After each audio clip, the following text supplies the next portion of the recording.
चलो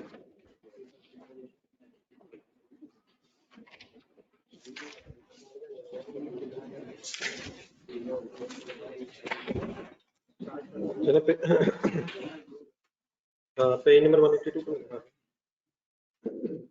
अरे कल मैं क्वेश्चन कंप्लीट कर रहा हूँ।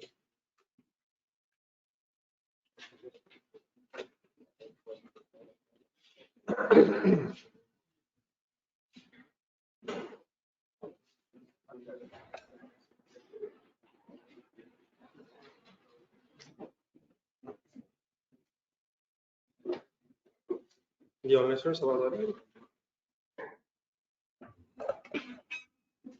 ये सर एक पॉइंट नंबर 5 रह गया था यार, इसको कंप्लीट किया जरा करवा दें यार थोड़ा। क्या सोचा है इसके बारे में?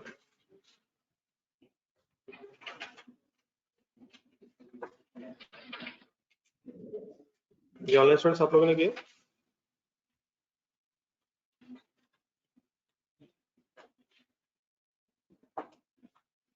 ये सर स्टार्ट में सर ग्रॉस प्रॉफिट रेशियो पे क्या इम्पैक्ट होगा? क्यों नहीं इफेक्ट होगा? एंट्री रखते हैं ना सामने, देख के बताएं कब इफेक्ट होना था। ग्रॉस प्रॉफिट रेशियो पे कब इफेक्ट होना था? अगर ग्रॉस प्रॉफिट और सेल्स पे इफेक्ट होना था तो आपकी इस एंट्री से कहाँ इफेक्ट हो रहा है? कैश पे होगा, नॉन करंट एसेट्स पे होगा और अदर इनकम पे होगा। अदर इनकम पे होने का मतलब ग्रॉस प्रॉफिट के बाद इफेक्ट होगा। तो ना कहाँ चेंज आ रहा है ना कहाँ चेंज आ रहा है, ना ग्रॉस प्रॉफिट में चेंज आएगा तो ना ही सेल्स में चेंज आएगा। देयरफॉर ग्रॉस प्रॉफिट वाले कॉलम में क्या लिखा आपने?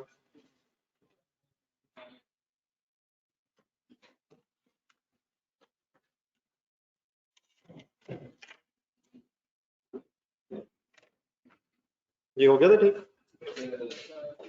नेक्स्ट वन करवाएं।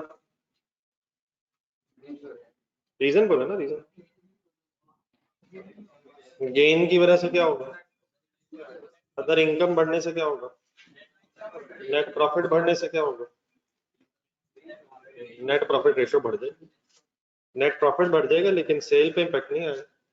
तो नेट प्रॉफिट बढ़ने की वजह से नेट प्रॉफिट मार्जिन बढ़ जाएगा।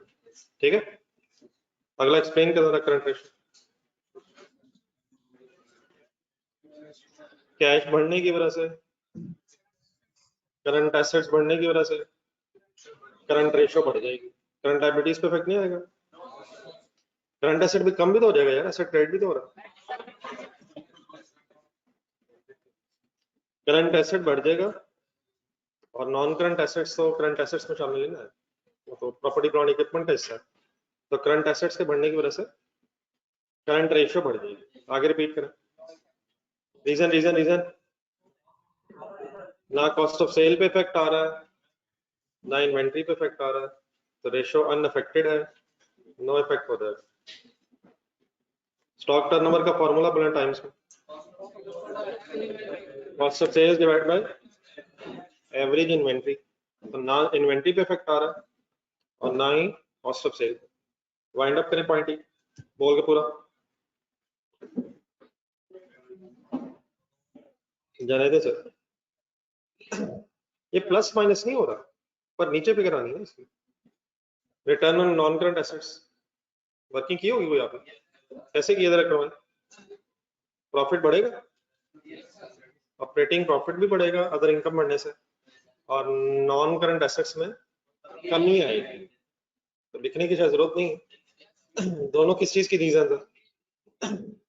प्रॉफिट बढ़ने से पी रेशियो ने बढ़ना था और नॉन करंट एसेट्स ने कम होने से भी इस रेशियो ने बढ़ जाना था।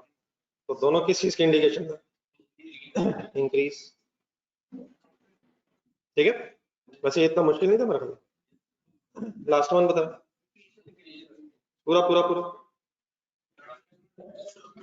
कैश के बढ़ने से करंट एसेट्स बढ़ेंगे, स्टॉक अनअफेक्टेड है, divided by current liabilities unaffected है। करंट एसेट्स बढ़ने से क्विक एसेट्स बढ़ जाए और क्विक एसेट्स के बढ़ने से इंडिविजुअली ट्राई किया था सर, कितनी देर से लगी है सर? टाइम देखते ही नहीं आप, टाइम बेस्ड स्टडी करते ही नहीं आप लोग। लेकिन एक जगह आपने टाइम बेस्ड स्टडी भी की है, कौन से पेज पे की है? सर आधा घंटा लगाया सर, 15 मिनट इसको लगाया, 15 मिनट इसको लगाया।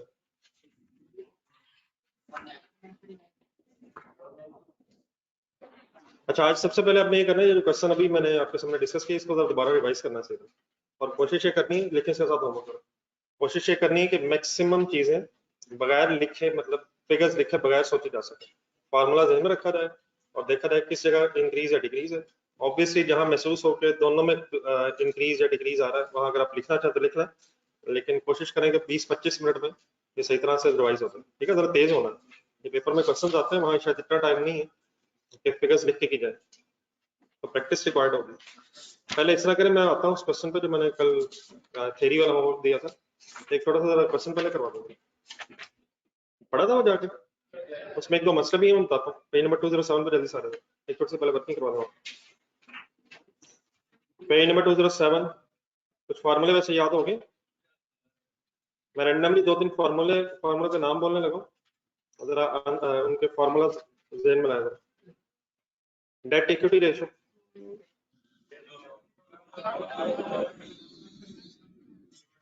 Long term loan divide by equity plus loan by default capital employed multiplied by 100, interest cover,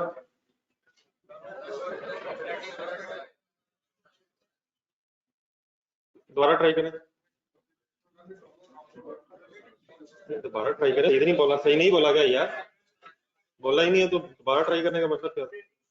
operating profit किसे कहते हैं? ये ठीक है ऑपरेटिंग प्रॉफिट, लेकिन फिर ये भी काइंडली ध्यान में रखना, profit before interest and tax होता है, तो profit before interest and tax divide by interest expense, higher the better lower the better, सोच के, higher lower, profit should be more than profit should be more in terms of times than interest, profit ज्यादा होना चाहिए। Current ratio का formula तो बोल दीजिएगा please.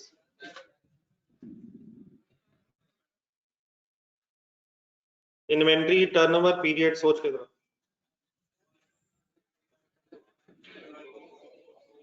Page number 207 पे आ,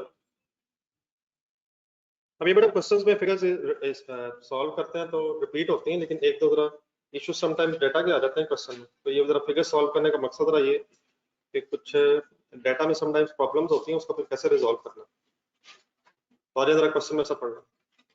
पेज नंबर कौन सा जी, स्पीड अप होना जरा। SK Limited deals in a single product following are the summarized financial statements of SKL for the year ended 31st December 2017।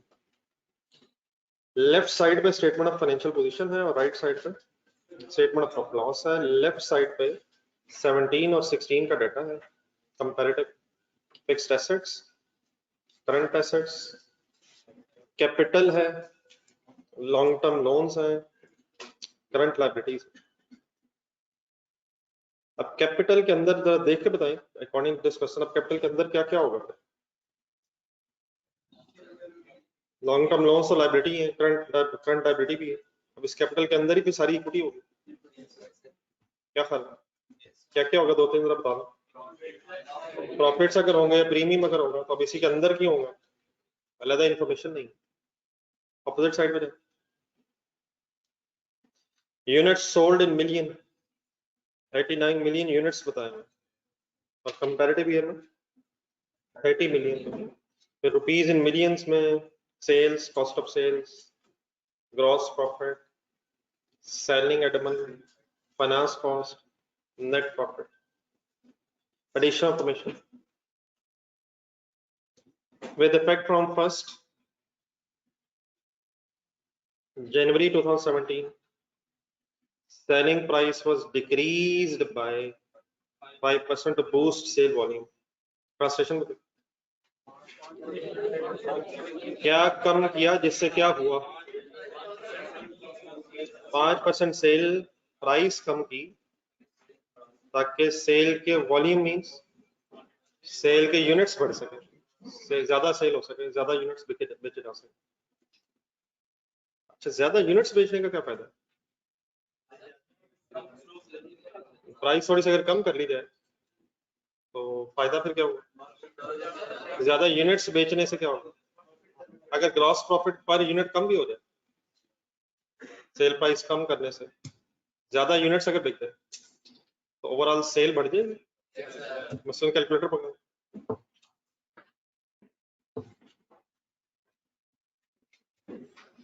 Let's assume 100 रुपये sale price है। एक minute इसको लिखने की बजाय पहले बोर्ड लिखें। 75 सपोज पर यूनिट कॉस्ट, 100 रुपये का अज्यूम किया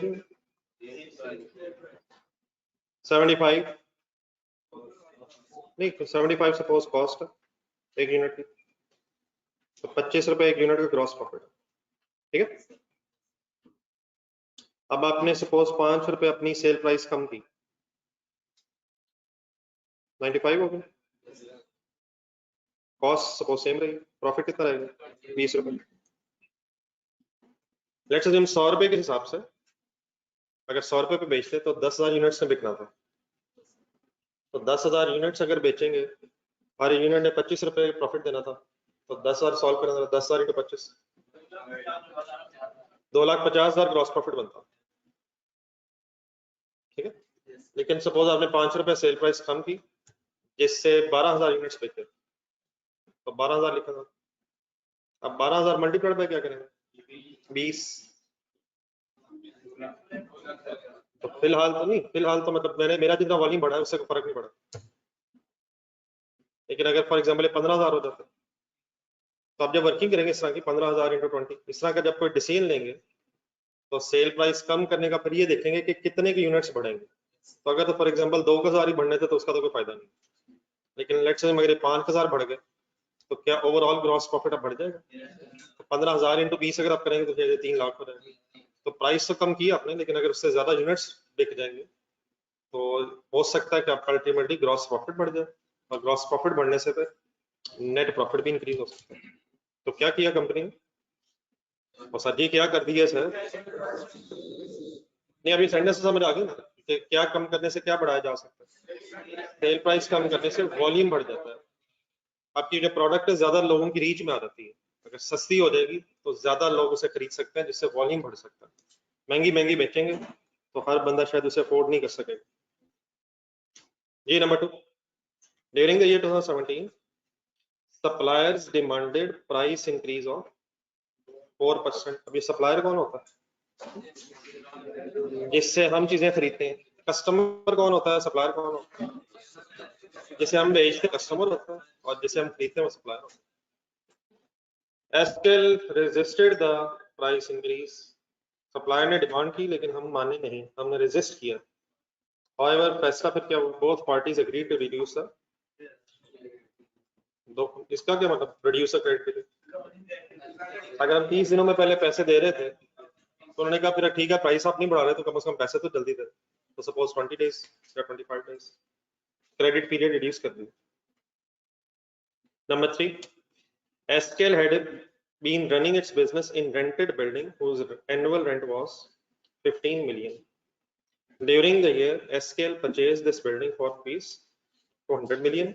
Funds were arranged partially through a long-term loan. कितने की बिल्डिंग ली थी? पहले बिजनेस जो है एक बिल्डिंग में हो रहा था जो रेंट पे। ड्यूरिंग द ईयर 200 मिलियन की बिल्डिंग खरीदी गई और पैसे उसके लिए कहां से अरेंज हुए? कुछ हिस्सा, पार्शली हिस्सा। मतलब ऊपर जरा डाटा देखें, लेफ्ट साइड पे statement of financial position, loans जो है 100 मिलियन से 170 मिलियन पे चले गए। लोन बढ़ा वैसे। Useful life of the building is estimated है 40 इयर्स। अब जब बिल्डिंग आपने खरीद ली है तो ये आपका एसेट बन गया, फिर डेप्रिशिएट भी होगा। अगर आप रेंट की बिल्डिंग में है तो उस पर भी तो डेप्रिसिएशन चार्ज करेंगे। अगर बिल्डिंग रेंट पे है तो फिर सिर्फ रेंट एक्सपेंस आपका होगा, बिल्डिंग कौन डेप्रिशिएट करेगा? जिसकी हो। तो जब आप खरीद लेंगे फिर रेंट नहीं होगा, लेकिन फिर उसकी जगह डेप्रिसिएशन होगी। लेकिन अगर आपने ये बिल्डिंग किसी लोन के पैसों से खरीदी है फिर लोन पे इंटरेस्ट होगा, ठीक है sir. Then we get the 75% of the selling and admin cost incurred in 2016 was fix cost. अब ये फिक्स कॉस्ट वगैरह क्या होती है, वेरिएबल कॉस्ट मैं अभी इंशाल्लाह एक्सप्लेन करता हूँ। बीच में इकोनॉमीज ऑफ स्केल वर्ड भी आया था। अब रिक्वायरमेंट देखें, compute the following ratios for 16 and 17। कौन कौन सी? Gross profit margin, return on assets, debt equity ratio, opposite side पर net profit margin, return on capital employed, current ratio. और बी रिक्वायरमेंट है, keeping in view the above information, comment on the profitability and liquidity position. Profitability और liquidity position पे बस comment देना आपने। Profitability का मतलब प्रॉफिट रेशियोज को देख के करेंगे, और लिक्विडिटी का मतलब सोचे सोचे सोचे अकॉर्डिंग टू दैट इंफॉर्मेशन ऊपर ढूंढेगा। लिक्विडिटी रेशियो में से कौन सी है और प्रॉफिटेबिलिटी कौन कौन सी है? डेट इक्विटी नहीं है, date equity ratio profitability ratio नहीं है। तो इसमें करंट रेशियो जो लिक्विडिटी रेशियो है। बाकी जहाँ जहाँ प्रॉफिट्स आएंगे, कहाँ आएंगे profits? Gross profit, return on assets में आएगा, नेट प्रॉफिट मार्जिन में आएगा, return on capital employed. Gearing ratio में शायद प्रॉफिटेबिलिटी लिक्विडिटी का नहीं पता चलता। गियरिंग रेशियो से क्या पता चलता है? लोन्स इक्विटी का पता चलता है, सॉल्वेंसी का पता चलता है। ढूंढे, इसकी हेडिंग एक थी पेज नंबर 164 पर ढूंढो। नहीं, डेट इनकी भी एक हेडिंग ऊपर नंबर 4 हेडिंग है।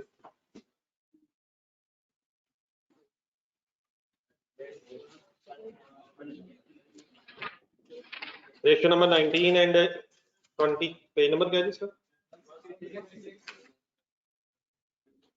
166।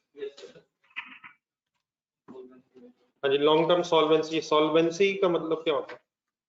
इंसॉल्वेंट वर्ड्स ना, इंसॉल्वेंट होता है जो अपनी पेमेंट्स ना कर सके, जो अपनी लायबिलिटी सेटल करने की पोजीशन में नहीं है।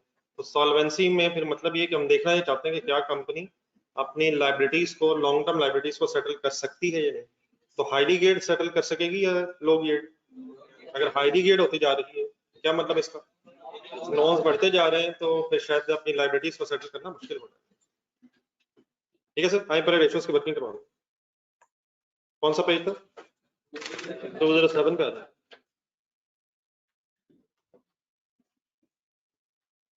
सही कह रहे हैं सर, बिल्कुल सही कह रहे हैं, बिल्कुल सही कह रहे हैं, वर्किंग करता है।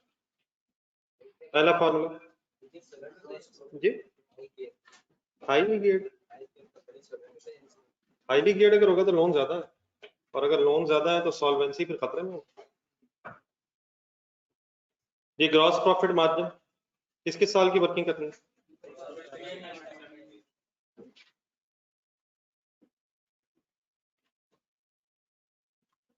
फार्मूला क्या है ग्रॉस प्रॉफिट मार्जिन?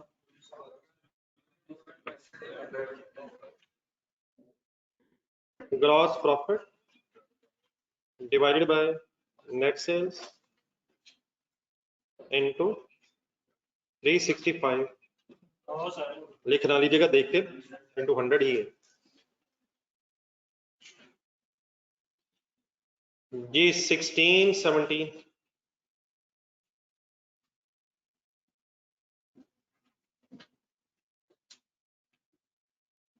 वर्किंग शुरू करें। रेडी सर जी online students?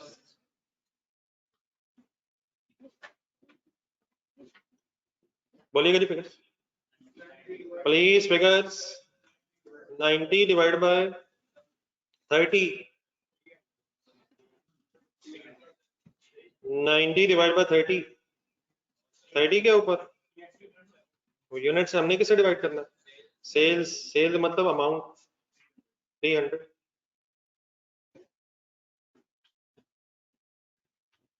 2017 98 divide by 371 into 100, answer बता। 30% एंड 26.41।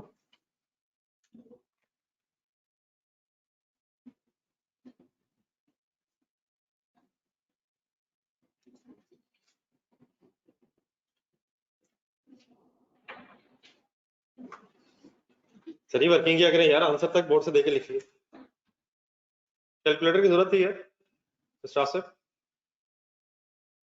ग्रॉस प्रॉफिट मार्जिन अगली बताइए कौन सी करनी? चलो सामने वाली करना। Net profit margin,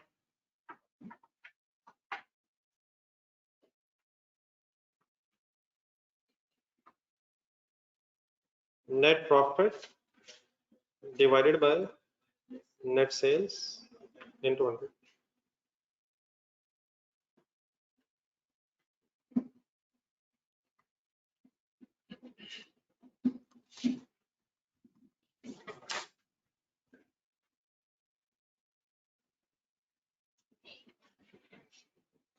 ji net profit 22 divided by 300 into 100,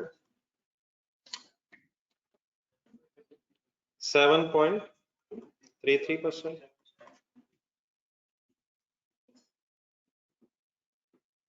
2017 30 divided by 371 into 100, 8.09। Profitability ratios बढ़ रही है, ग्रॉस प्रॉफिट रेशियो कम हो रही थी, नेट प्रॉफिट रेशियो बढ़ गई है। इसका क्या मतलब हुआ? सोचते ठीक है जी। रिटर्न ऑन एसेट्स इकट्ठे हो गए यहाँ तक? फॉर्मूला बोलेंगे return on assets, profit before interest and tax divide by average total assets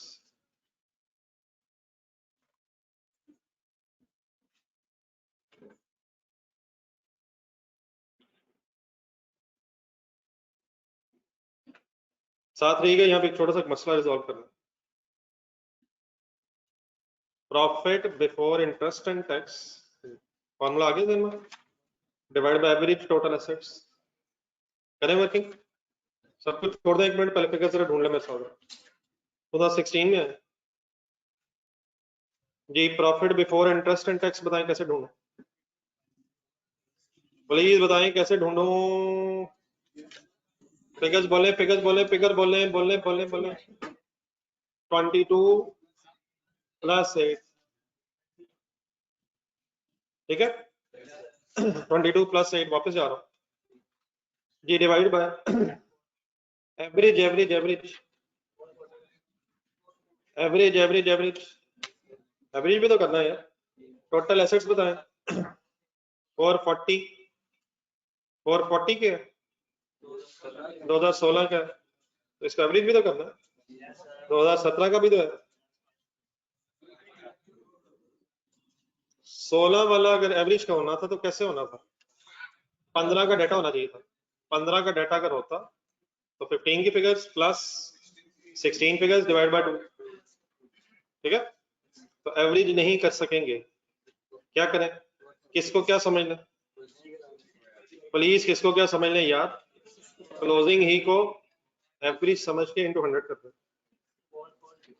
440 sir, ठीक है सर, ये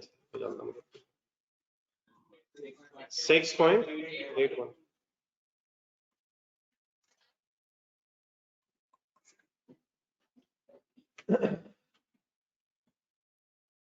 प्लीज ओके जी। मैं एवरेज क्यों नहीं कर सका? कौन से साल में था मैं?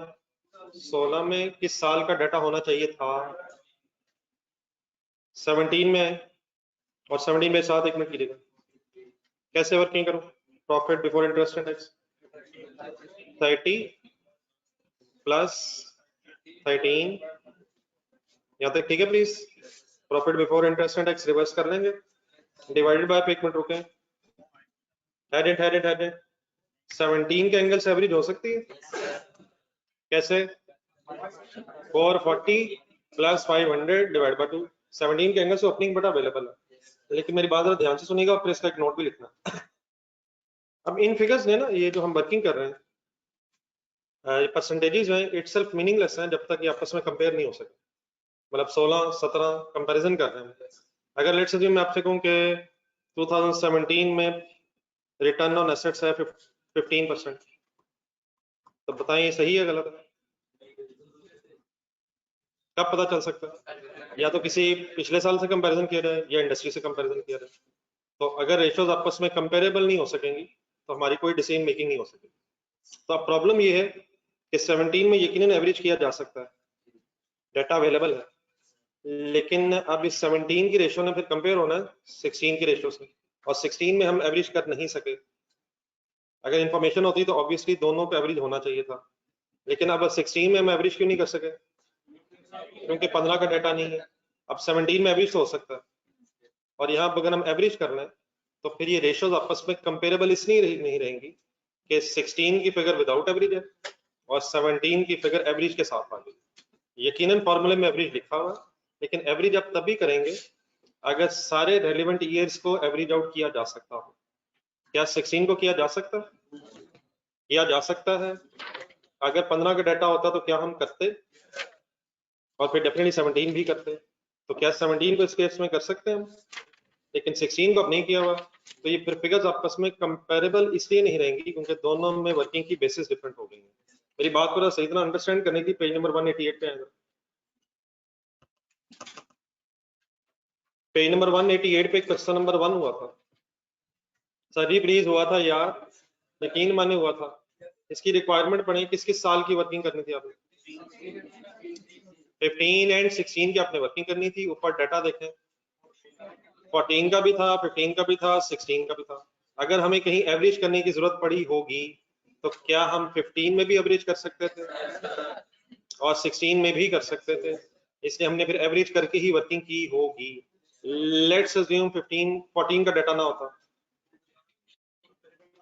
नहीं 15 का अगर डाटा ना होता तो हम 15 की एवरेजिंग नहीं कर सकते थे, तो देयरफॉर फिर हम 16 में भी ना करते ताकि फिगर्स कंपेरेबल रहे। एक और एंगल से सुना, रिक्वायरमेंट में अगर लिखा होता कि 14, 15 एंड 16, तो फिर जरा डाटा देख, यहाँ लिखा हुआ ना 15, 16 की वर्किंग करें।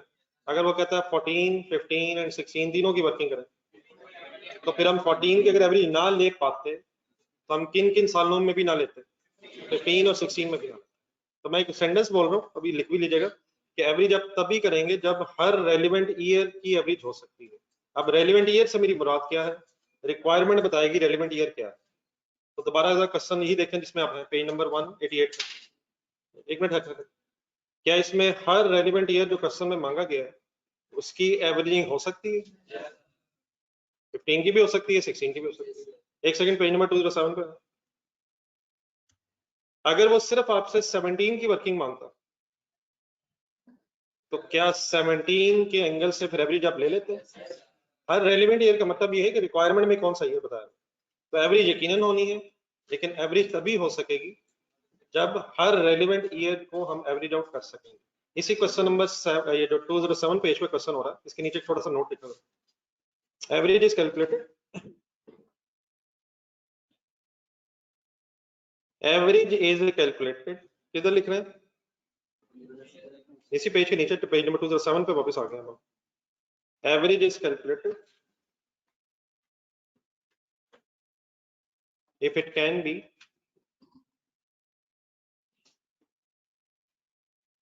for all relevant years of question.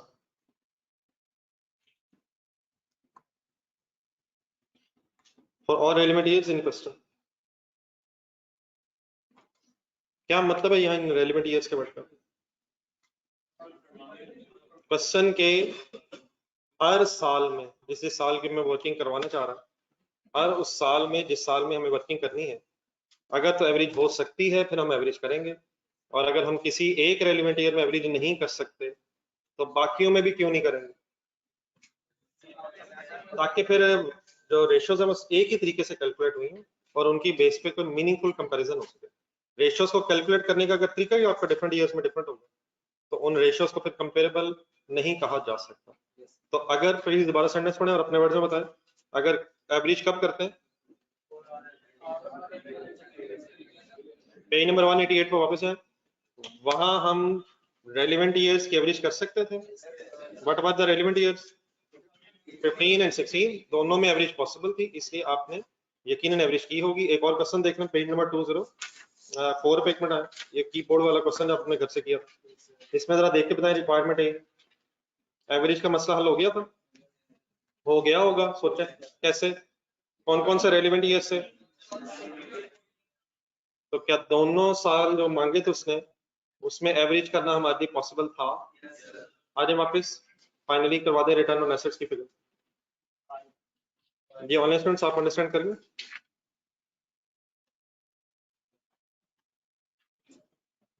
जी बोलें जी, क्या फिगर है यार? एवरेज करवाने यार 440 प्लस 500 यार, कब करवाते एक बार फिर बोल दें, तो अकॉर्डिंग टू क्वेश्चन समटाइम को डिसीजन लेने पड़ते हैं, तो आई होप के कोई इतना इशू नहीं है। आंसर बताइए फाइनल। 8.6%। चले यही इसमें एक नई चीज थी जो मैंने आपसे डिस्कस करनी थी, अब जरा स्पीड अप होना, रिटर्न ऑन कैपिटल एम्प्लॉयड जी किसमें, अगर ये कह रहे हैं तो फिर रेंट वाला ऐड नहीं होगा एक्सपेंसेस में? और सर जी फाइनेंशियल स्टेटमेंट्स बनी हुई हैं, आप फाइनेंशियल स्टेटमेंट नहीं बना रहे, आप रेशियोज की वर्किंग कर रहे हैं। क्या 2017 की फाइनेंशियल स्टेटमेंट बन गई है? क्या ये गलत बनी हुई है? अगर ये गलत है प्रॉफिट भी गलत होगा। ये पहले दिन बात हुई थी रेशियोज का, पहली रेशियो निकालें जरा, रेशियो नंबर 1 ढूंढेगी जी page number 162, working capital ratio के ऊपर एक नोट पड़ी, 2 बोल्ड लाइनें पड़ी थी, पेज नंबर कौन सा?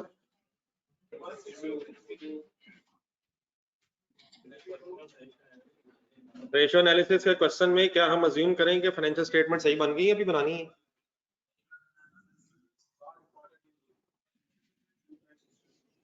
रिटर्न ऑन कैपिटल एम्प्लॉयड, अरे वापस क्या पढ़ के आए?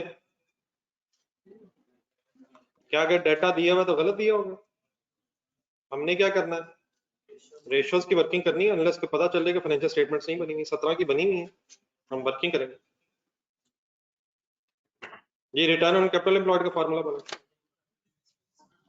Profit before interest and tax divided by average capital employed.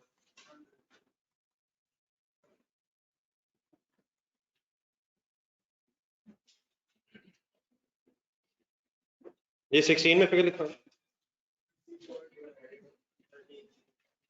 Figures जोड़िए जी सर। 22 प्लस 8 तो एज इट इज हो गया, कैपिटल एम्प्लॉयड का फॉर्मूला बोला जाए, equity plus long term loan ढूंढा, 260 प्लस 100, 16 की वर्किंग हो रही है, 260 प्लस 100,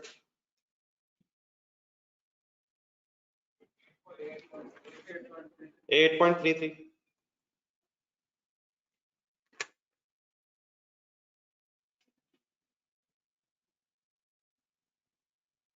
17। ये खुद से करें जरा, वो मसला फिर आएगा एवरेज वाला, एक दफा खुद अपने हाथ से वर्किंग कर लें, इंशाल्लाह याद रहेगा।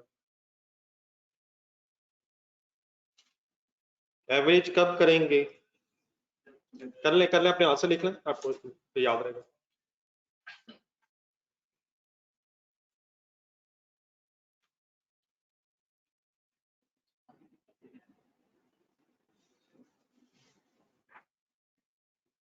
ये divide by 280 plus 170, 9.56%।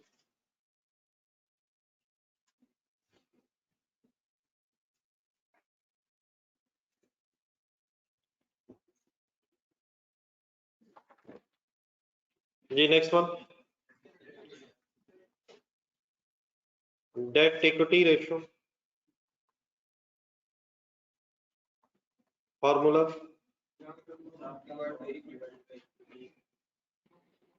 Long term loans divided by equity plus, preferably capital employed वाला फॉर्मूला है, equity plus long term loan.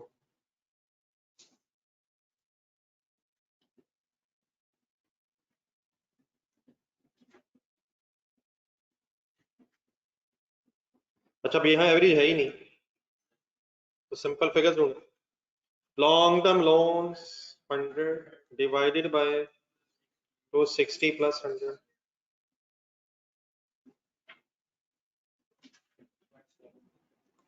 into 100.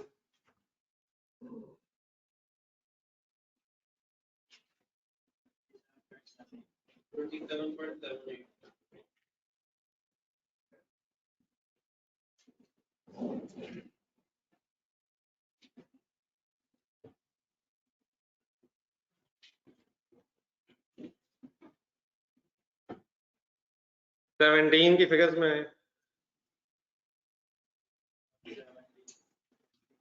Long term loans are 170 divide by 280 plus 170 16 में करनी चाहिए 27.78 एंड 17 में गेयरिंग बढ़ गई है इसकी, गेयरिंग रेशो बढ़ गई है।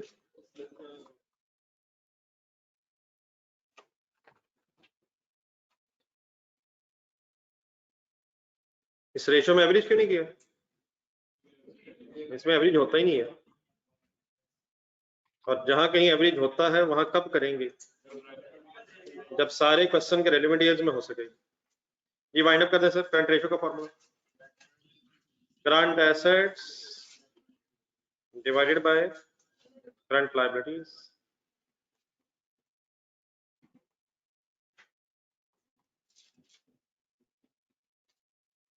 Current assets of 2016 are 200 divided by 80 17 में 90 divide bye 50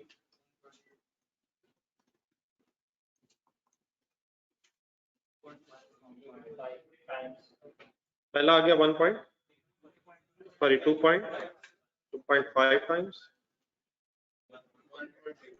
1.8 times. Current ratio में तो ठीक ठाक कमी आ गई है।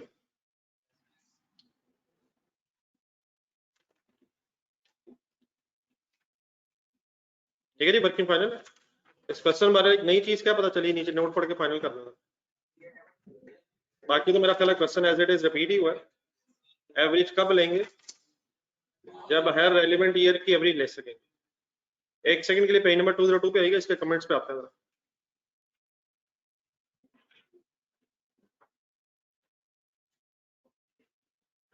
पेज नंबर 202 पे कुछ रीजंस लिखी हुई थी बूम लिमिटेड वाले क्वेश्चन में। इसमें एक वर्ड रह गया हमारा, फर्स्ट कैटेगरी में जाएंगे ग्रॉस प्रॉफिट मार्जिन ऊपर, उसके सेकंड लाइन में इकोनॉमीज ऑफ स्केल। ये बार बार क्वेश्चंस में आगे भी आ रहा है, तो इसको जरा काइंडली पहले अंडरस्टैंड कर लेना। कौन से पेज पे आए हम? ये फिगर सॉल्व हो गई है ना सारी? तो काइंडली जरा इकोनॉमीज ऑफ स्केल की जरा एक सेकंड बात कर लें, और उसको फिर जरा कहीं नोट भी कर लीजिएगा, ये डिफरेंट क्वेश्चंस में आ रहा है, अच्छा पॉइंट है। तो इकोनॉमीज ऑफ स्केल किसे कहते हैं? ये ऑनली स्टूडेंट्स नोट कर लिया अपने फिगर्स?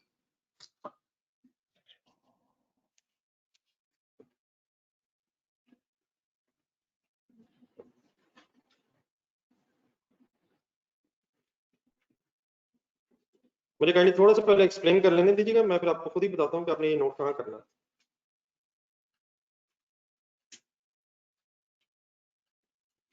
वैसे मेरे ख्याल है कि मैंने नेक्स्ट पेज पे आपको आधा से ज्यादा पेज को रखने को कहा हुआ है, तो वहां जरा यूज करने के पहले तो इसकी एक लाइन लिखना जरा, बाकी फिर उसके बाद नोट क्या करना बताता हूँ।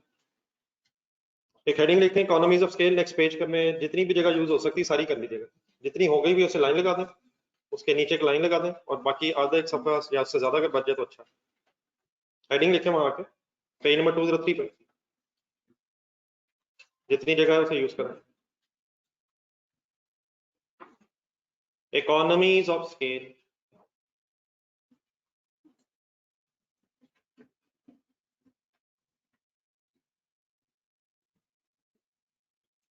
means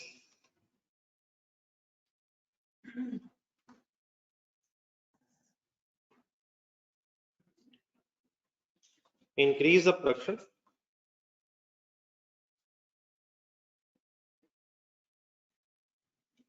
increase the production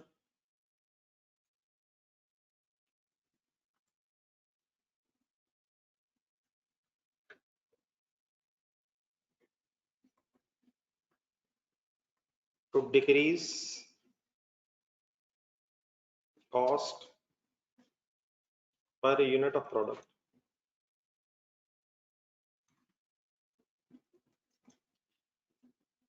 Increase the production to decrease cost per unit of product.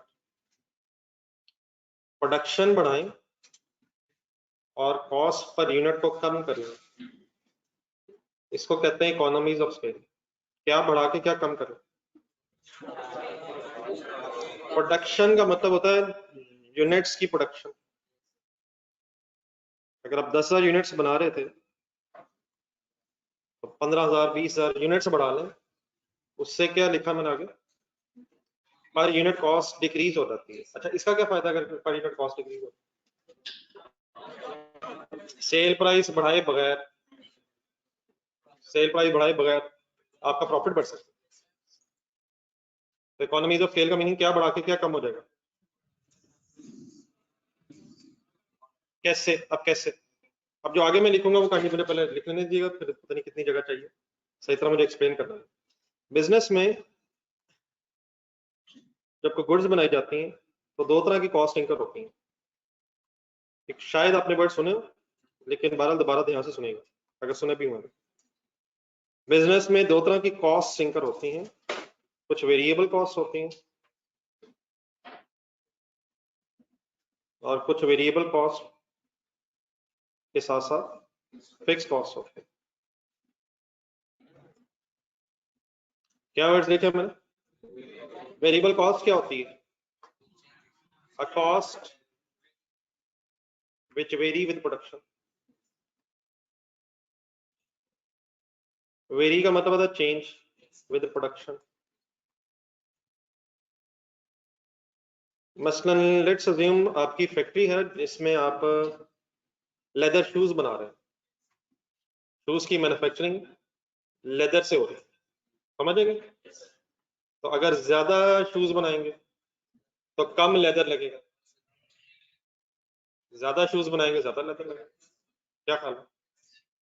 कम बनाएंगे तो ये जो लेदर है ये इसको खरीदना पड़ेगा आपको। क्या खरीद के क्या बना रहे होंगे आप? लेदर खरीद के फिनिश गुड्स बना रहे हैं, शूज बना रहे हैं, शूज बना के बेच रहे हैं। तो लेदर अगर आप खरीदेंगे तो आपकी कॉस्ट है। क्या प्रोडक्शन के साथ साथ चेंज हो जाएगी? प्रोडक्शन बढ़ेगी तो खर्चा बढ़ जाएगा, प्रोडक्शन कम होगी तो कम हो जाएगा। तो एक ऐसा खर्चा जो किसके साथ वेरी कर जाए, प्रोडक्शन के साथ वेरी कर जाए, वो वेरिएबल कॉस्ट कहलाती है। मैं उतनी ही बात करूंगा जितनी आपको जरूरत है, बाकी डेफिनेटली कॉस्ट वाले हजरात अगर कोई हैं तो उन्हें ज्यादा पता है, वो इंशाल्लाह नेक्स्ट क्लास में पूछूंगा। आपको फाइनेंशियल अकाउंटिंग में जितनी जरूरत है मैं उसकी बात करूंगा। इसके अपोजिट साइड में एक फिक्स कॉस्ट होती है। फिक्स कॉस्ट होती है कॉस्ट विच रिमेन सेम कह लें, which do not very with activity level.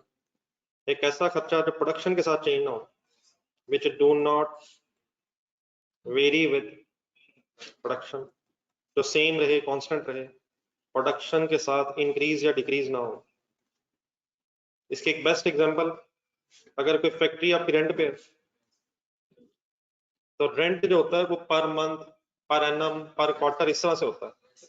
Factory अगर रेंट पे है और फॉर एग्जांपल 5 लाख रुपए रेंट है, आप ज्यादा यूनिट्स बनाएं, कम बनाएं, इवन ना भी बनाएं, तो जो लैंडलॉर्ड है उसने अपना 5 लाख रुपए रेंट लेना ही है। तो इसने एज इट इज रहना है, इररिस्पेक्टिव ऑफ प्रोडक्शन बढ़े या कम। तो फिक्स कॉस्ट किसे कहते हैं? फिक्स कॉस्ट किसे कहते हैं सर? जो चेंज नहीं होती, प्रोडक्शन के साथ चेंज नहीं होती। और वेरिएबल कॉस्ट किसे कहते हैं? जो चेंज होती है, वेरी होती है, वेरी करती है। अब इसकी बेस पे लेट्स अज्यूम 2021 में कुछ फिगर्स मैं अज्यूम कर रहा हूँ, आपकी प्रोडक्शन की वेरिएबल कॉस्ट थी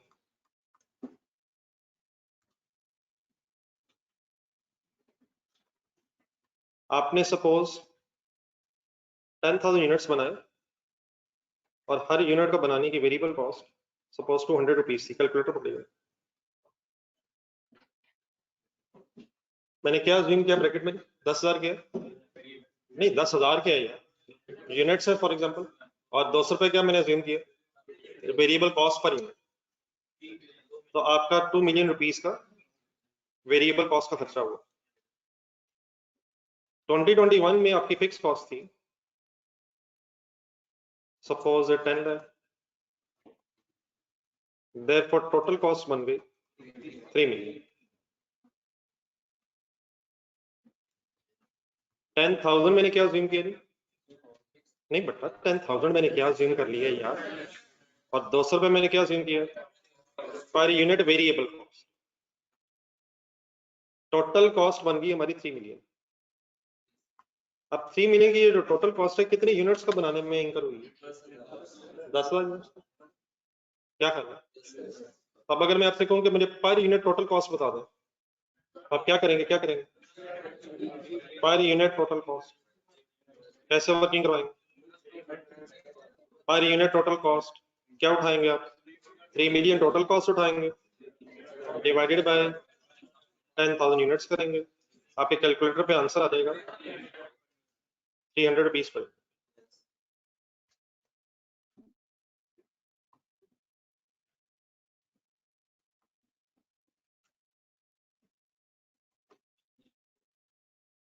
एनी कंफ्यूजन, टोटल कॉस्ट में फिक्स होगी वेरिएबल होगी, मैंने उसके जरा कुछ एग्जांपल्स के साथ आपको बात की। अब जरा एक सेकंड के लिए इसी को नेक्स्ट ईयर में ले आएंगे, लेट्स से हम 2022 ईयर का ईयर आ गया।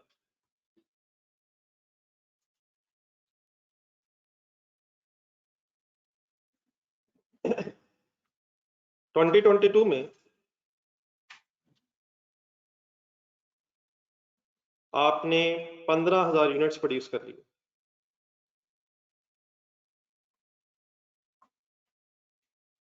प्रोडक्शन का वॉल्यूम बढ़ गया, मल्टीप्लाइड बाय, अब लेफ्ट और राइट साइड का जरा कंपैरिजन करना है, मैंने 10,000 से 15,000 यूनिट्स करनी है, मींस यूनिट्स का वॉल्यूम बढ़ा, कम भी हो सकता है ऑब्वियसली, लेकिन उसका इंपैक्ट क्या होगा कम ज्यादा होने से, वो आपके सामने मैंने रखना है। मल्टीप्लाइड बाय बताएं क्या करो, अब 200 पर यूनिट क्या था, एक यूनिट की कॉस्ट, यकीनन इन्फ्लेशन वगैरह से बढ़ भी जाती है,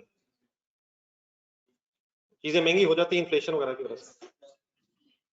इसी तरह जो रेंट होता है, अगर आप फॉर एग्जांपल कहीं हॉस्टल वगैरह में रहते हैं तो पर मंथ जो हॉस्टल को वालों को पैसे दे रहे हैं आप, वो हमेशा सेम तो नहीं रहते, लेकिन एक्टिविटी के साथ चेंज नहीं होते, इन्फ्लेशन के साथ यकीनन चेंज हो सकता है। तो 200 रुपीज जो लेदर कॉस्ट फॉर एग्जांपल, अगर लेदर महंगा हो जाएगा तो यकीनन इसमें भी वेरिएशन आ सकती है, लेकिन दो बेसिक एजम्पशंस होती हैं, अगर हमें क्वेश्चन में इंफॉर्मेशन ना हो तो वी अज्यूम कि वेरिएबल कॉस्ट का पर यूनिट और फिक्स कॉस्ट का टोटल सेम रहता है, unless we have information, inflation पता हो तो वो लेकर अलग इशू है। इग्नोरिंग इन्फ्लेशन, सिर्फ अगर यूनिट्स के कम ज्यादा होने का इफेक्ट सोचा जाए तो मल्टीप्लाइड बाय क्या करूं 200, नहीं इंक्लूडिंग इन्फ्लेशन अगर हो तो डेफिनेटली 10% 15% जितनी भी हो 20%, लेकिन इन्फ्लेशन का इफेक्ट अगर साइड पर रख लिया जाए और सिर्फ ये देखा जाए कि यूनिट्स के कम ज्यादा होने से कॉस्ट पे क्या इफेक्ट आ रहा है, तो वो मैं आपके सामने रखना, क्या चीजें प्राइसेस बढ़ती नहीं, बढ़ जाती हैं, लेकिन किस वजह से, इन्फ्लेशन की वजह से। तो एक सेकंड अगर हम इन्फ्लेशन इग्नोर कर दें तो क्या वेरिएबल कॉस्ट का पर यूनिट सेम रहेगा और फिक्स कॉस्ट का भी टोटल भी सेम रहता है अगर हमारे पास इंफॉर्मेशन हो।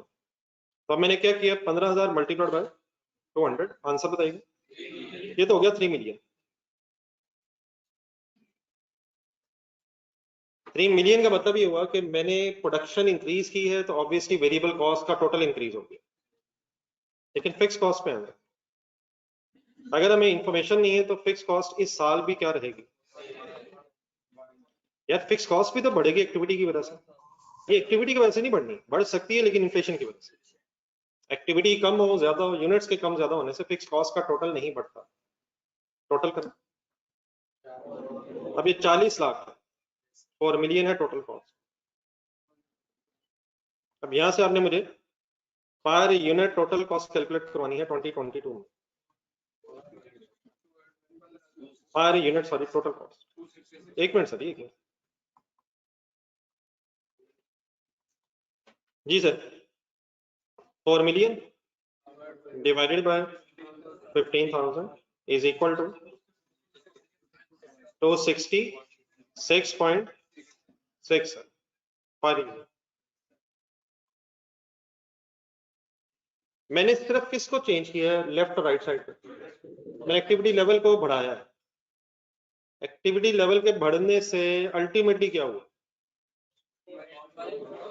पर यूनिट टोटल कॉस्ट कम होगी। ये पर यूनिट टोटल कॉस्ट कैसे कम होगी? 2 मिलियन जरा लिखे कैलकुलेटर, लेफ्ट साइड पे 2 मिलियन, 2 मिलियन डिवाइड बाय 10,000 करें, ये तो 200 ही है।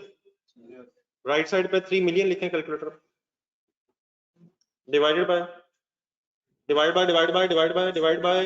15,000 करें। वेरिएबल कॉस्ट का पर यूनिट तो दोनों तरफ 200 ही है। ये सभी किसी ने सर मसला कहाँ बना है?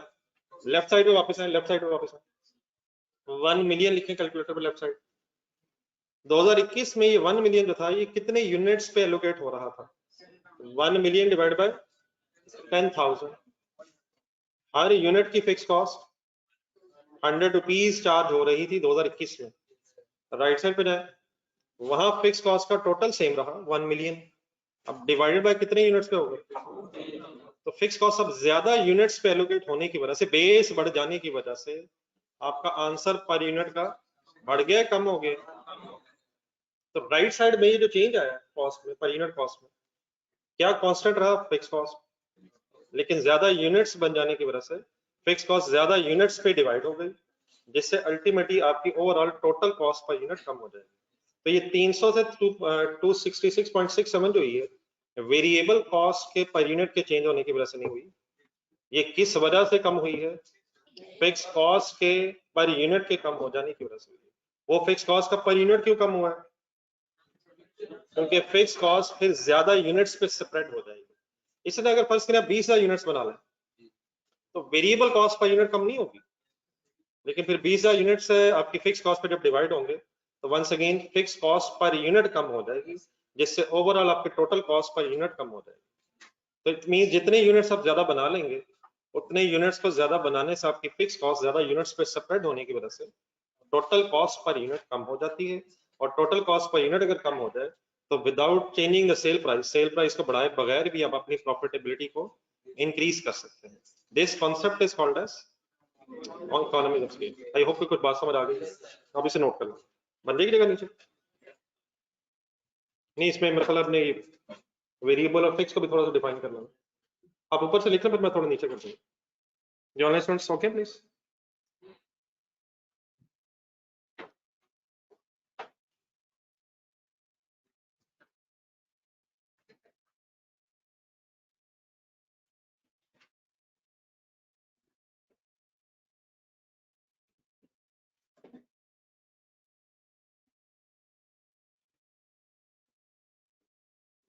There are two categories of costs, variable and fixed.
जी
सर, नोट करिए। एंड में कंक्लूडिंग सेंटेंस लिखा, fix cost, sorry, total cost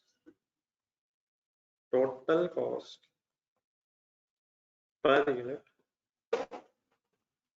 is decreased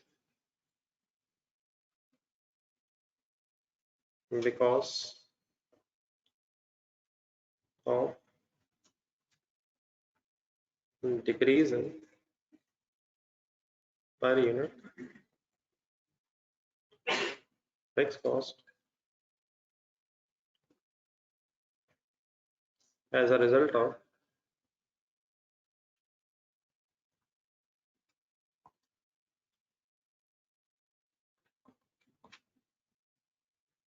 increase in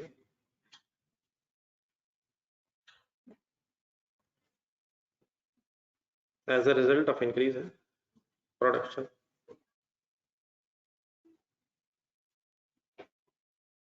ये पढ़ के देखें, बात पूरी समझ आ रही है सर? क्या कम हुआ है, क्यों कम हुआ है, और वो क्यों कम हुआ?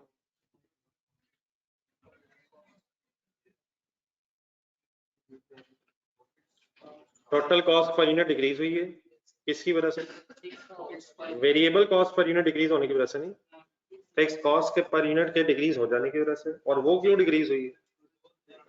क्योंकि प्रोडक्शन बढ़ गई। तो इकोनॉमीज ऑफ स्केल अचीव करने से क्या प्रॉफिट बढ़ाए जा सकते हैं? ठीक है, क्लियर प्लीज? चलो पहले पेज नंबर 202 पे है, जो सेंटेंस एक छोड़ा था वो भी जरा फाइनल कर लें। कहाँ छोड़ा था ये सेंटेंस? केस हेडिंग में सर जी, केस हेडिंग में रीजंस में ग्रॉस प्रॉफिट मार्जिन में लोअर देन इंडस्ट्री था। अब जरा सही कंक्लूड करना है, लोअर देन इंडस्ट्री था हमारा। तो वो सेकंड लाइन में कहते हैं इसकी वजह क्या हो सकती है? कहाँ से सेंटेंस शुरू हुआ? इनएबिलिटी, एबिलिटी टू ऑब्टेन या इनएबिलिटी टू ऑब्टेन? क्या मतलब होगा इस सेंटेंस का? Inability to obtain economies of scale in production as compared to competitors. Competitors ने क्या कर लिया होगा जो हम नहीं कर सके?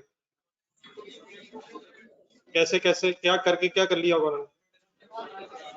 हो सकता है कंपीटिटर्स ने प्रोडक्शन बढ़ा के अपनी टोटल कॉस्ट पर यूनिट को कम करके ग्रॉस प्रॉफिट बढ़ा लिया हो, लेकिन हमारा बिजनेस शायद ज्यादा यूनिट्स प्रोड्यूस ना कर लेने की वजह से अपनी कॉस्ट पर यूनिट को रिड्यूस नहीं कर सका, जिससे हमारा ग्रॉस प्रॉफिट पे कम हो गया। इनएबिलिटी लिखा हुआ है शुरू में, हम क्या नहीं कर सके, किस चीज की एबिलिटी नहीं रख सके। अच्छा, ये भी इसका मतलब अब नहीं है कि यूनिट्स ऐसे ही बनाते रहे, यूनिट्स बनाते रहे ऑब्वियसली कॉस्ट पर यूनिट कम हो जाएगी, लेकिन यूनिट्स बाद में बेचने भी हैं। तो अगर यूनिट्स बनाते जा रहे हैं, कॉस्ट पर यूनिट तो कम हो जाएगी, लेकिन बना के स्टोर रूम में ही पड़े हैं, उसका भी कोई फायदा नहीं है। तो डेफिनेटली डिमांड के एंगल से कोशिश करनी डिमांड बढ़े, एडवर्टाइजमेंट करें, डिमांड इंक्रीज हो, देयरफॉर प्रोडक्शन इंक्रीज हो, और उस प्रोडक्शन के इंक्रीज से फिर इकोनॉमीज ऑफ स्केल अचीव की जा सके। लेकिन अगर डिमांड ही नहीं है तो यूनिट्स को बना के भी रखने का फायदा नहीं है।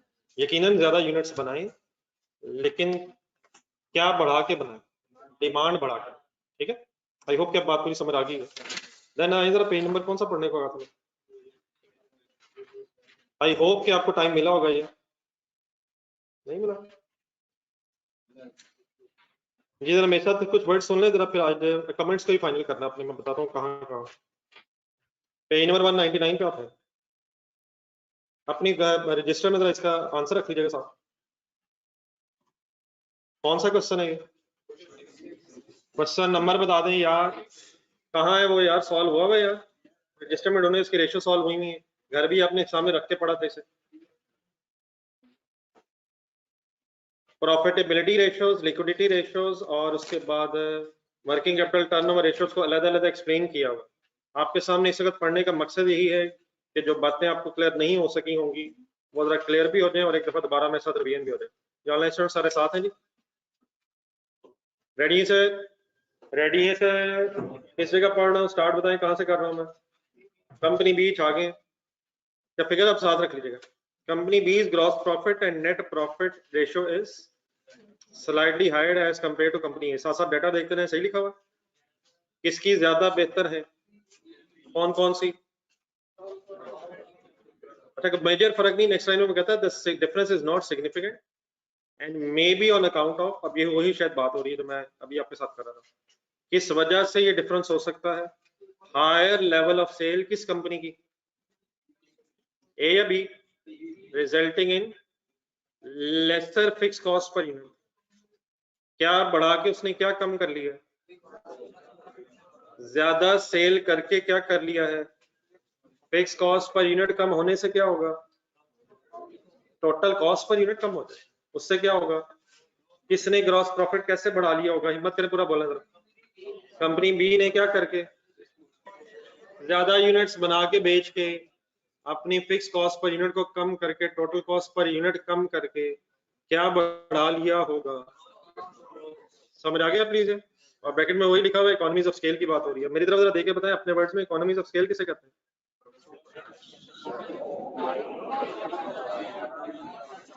क्या बढ़ा के क्या कम करके, क्या कम करके क्या बढ़ा लें, प्रोडक्शन बढ़ा के फिक्स कॉस्ट पर यूनिट कम करके टोटल कॉस्ट पर यूनिट कम करके ग्रॉस प्रॉफिट बढ़ा लें। नेक्स्ट पैराग्राफ पढ़ लें। अब इसमें कंफ्यूजन तो नहीं पहले में? Company A's return on capital employed होने में, return capital employed and return on asset employed ratio are better than company B. असूलन क्या होना चाहिए था, दोबारा रेशियोज देखना जरा। कंपनी बी की प्रॉफिटेबिलिटी रेशियोज अच्छी थी, तो असूलन क्या होना चाहिए था, कंपनी बी की रिटर्न ऑन कैपिटल एम्प्लॉयड और रिटर्न ऑन एसेट एम्प्लॉयड दोनों बेहतर होनी चाहिए थी।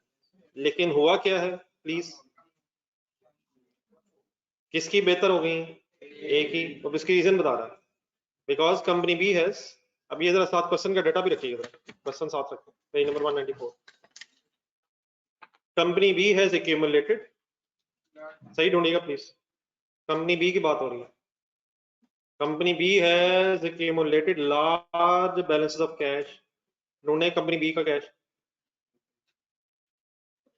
कितना है। ओ बेटा कितना है यार, कंपनी ए का कितना है, ठीक ठाक ज्यादा है, तकरीबन 30 को मिलियन ज्यादा है। Despite of availing long term loan, long term loans की तरफ जाए,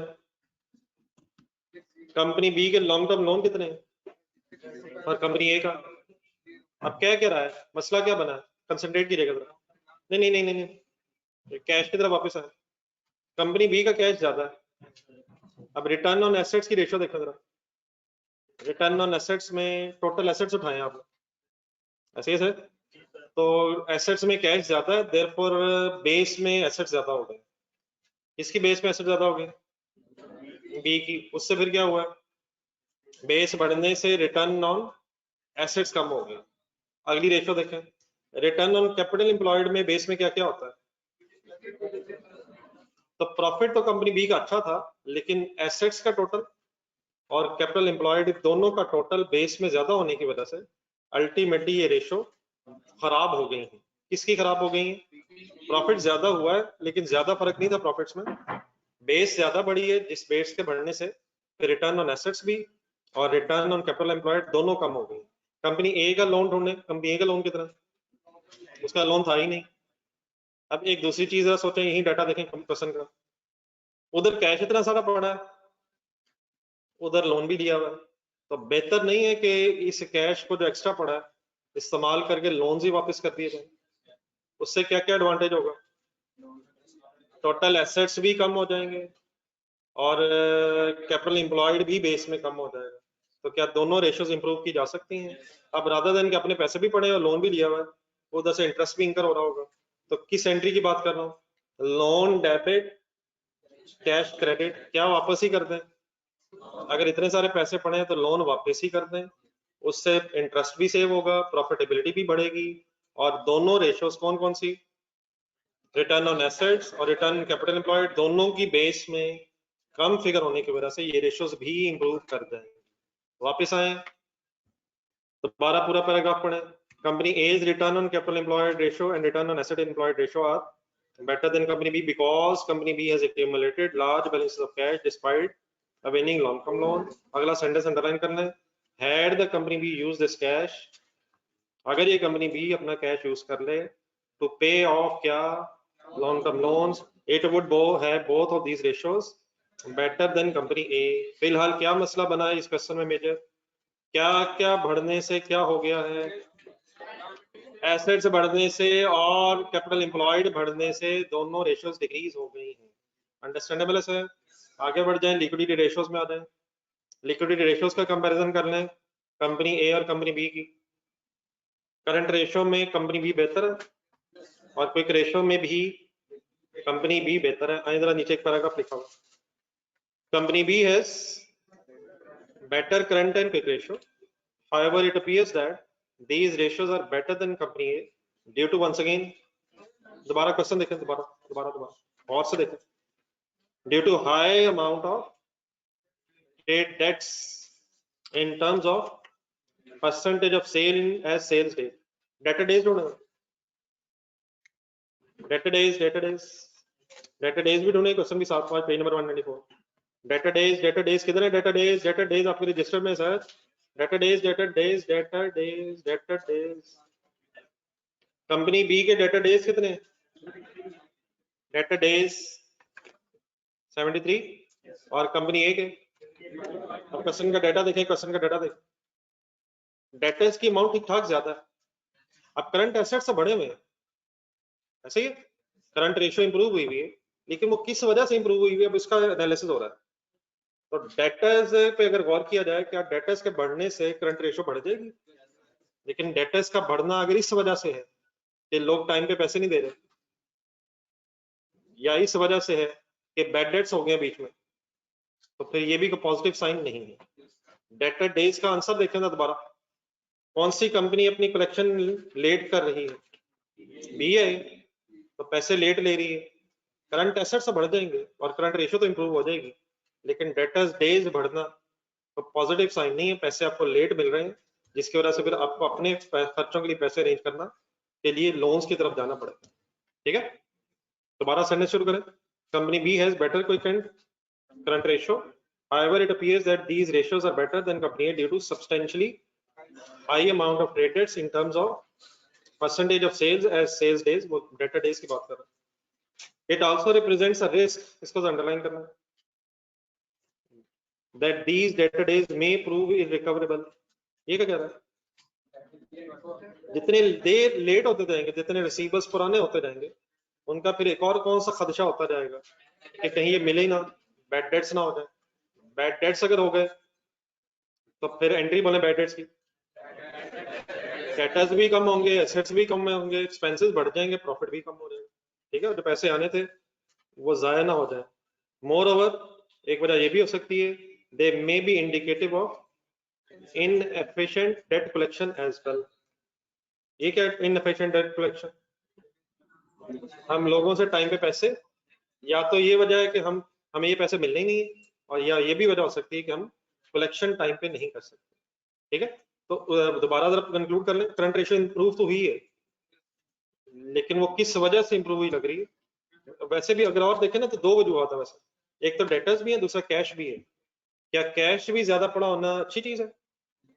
करंट रेशियो तो बढ़ जाएगी, लेकिन कैश को इस केस में तो लोन्स में यूज करना चाहिए, और अगर लोन्स में नहीं भी यूज करना, एक्स्ट्रा कैश को फिर कहीं इन्वेस्ट होना चाहिए। तो कैश भी इतना सारा रख के उसे अनयूटिलाइज पड़ा रहना ये भी मुनासिब नहीं है। तो यकीनन कौन सी रेशो बढ़ी हुई है? Current ratio. लेकिन करंट रेशो किस किस वजह से बढ़ी हुई है? डेटर्स के बढ़ने की वजह से और कैश के बढ़ने की वजह से। डेटर्स का बढ़ने क्या नुकसान है? डेटर्स के बढ़ने में क्या नुकसान है? शायद मिले ही ना, ठीक है, और अपने पैसों के लिए फिर अपने खर्चों के लिए आपको अदरवाइज पैसे अरेंज करने पड़ेंगे।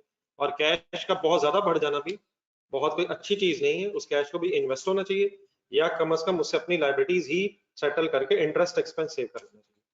समझ आ रहा? प्लीज कंक्लूड करने आ जाए वापस। Working capital ratio, stock turnover of the company 20। अब दोबारा रेशियो सामने रखा, स्टॉक टर्नओवर बेटर है अभी का, और सर बेटर है sir. Company B is turning over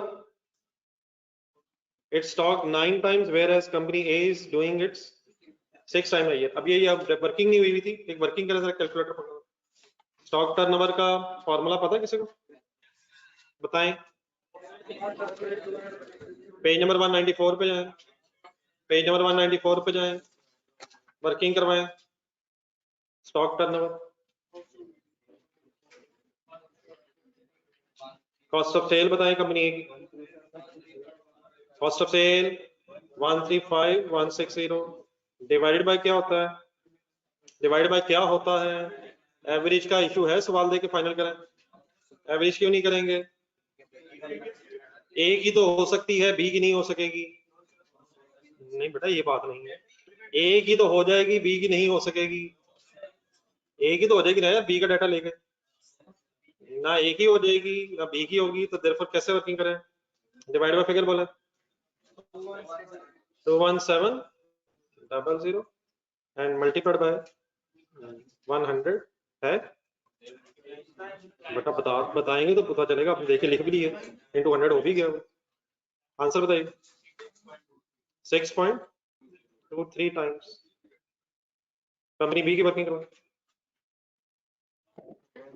180,520 divided by 20,000 9.03 times. अब डेफिनेटली ये कुछ कंपलसरी नहीं कि आप ये वर्किंग करें, इस इंटरप्रिटेशन में टाइम्स पे वर्किंग करके सॉल्व करें, लेकिन मैं इसलिए आपके सामने कर रहा हूँ क्योंकि आपके पास आंसर में लिखा हुआ है। तो डेज को टाइम्स में भी कन्वर्ट कर सकते हैं। फॉर्मूला फिर क्या बन जाएगा डेज से टाइम पे आने? Cost of sale divide by average inventory. तो इसकी जरा वर्किंग नीचे लिख लीजिएगा, आपके पास पेज की नीचे जगह है।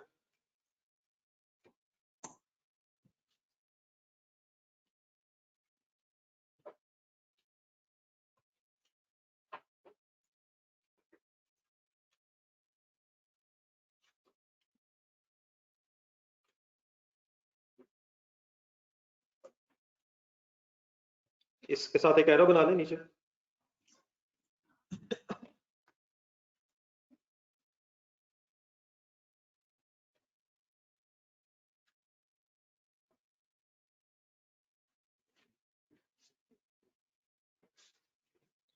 जब तक आप इंडिविजुअली नहीं पढ़ेंगे, डिफरेंट कॉन्टेक्स्ट में स्टोरीज नहीं पढ़ेंगे, अपने हाथों से लिखना मुश्किल हो जाएगा। सिर्फ इतना ही फिर लिखा जाएगा, company is better, company B is better, आगे कोई जुमला नहीं लिख पाएंगे। बार बार पढ़ेंगे, लिखने की कोशिश करेंगे। आई होप कि आपने की होगी कोशिश। आपको खुद भी यकीन नहीं आ रहा, लेकिन लगता है आप मुझे नहीं बताना चाह रहे। कोई शॉर्टकट नहीं है चीजों का, मेहनत करनी पड़ती है। कर लें शुरू आज से, कल से सही। ये सर स्टॉक टर्नओवर का पैराग्राफ पढ़े। Stock turnover of company B is better than company A, सही कह रहा है। डेज बताएं, डेज बताएं, डेज बताएं। कितने डेज से कितने डेज से? 40 and 58, higher the better lower the better? Higher lower, कितने दिन का फर्क है? 18 डेज अप्रोक्सीमेटली। कंपनी बी जल्दी चीजें बेच लेती है। बस एक और एंगल से कहता है company B is turning over 9 times is better या 6 times better? Turnover ratio times में ज्यादा होनी चाहिए और पीरियड में 9 दफा टर्नओवर इसने किया as compared with 6 times. Company A, अब सेकेंडरी डेटर्स की तरफ आते हैं। Company A is more effectively collecting its debtors than company B. देखें जी, डेज गिने 73 against 55. This could be concentrated. This could also be due to the fact that the company B is following a lenient credit policy to attract more revenue. Lenient का मतलब नरम, नरम credit policy. नरम credit policy का मतलब ज्यादा दिन या कम दिन?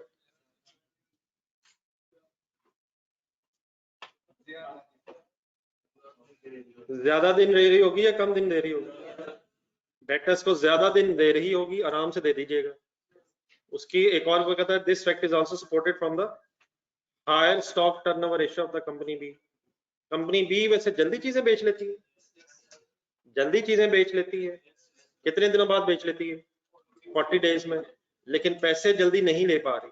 तो कहता है ये वजह हो सकती है कि चीजें तो जल्दी हम बेच रहे हैं, लोगों को कहते हैं ले जाएं, लेकिन शायद लीनियंट क्रेडिट पॉलिसी है, इसलिए पैसे शायद हम डिले के तौर पे कंपनी बी के एंगल से रिसीव कर रहे हैं। समझ आ गया? समझ आ गया सर? क्या समझ आया जरा बताएंगे?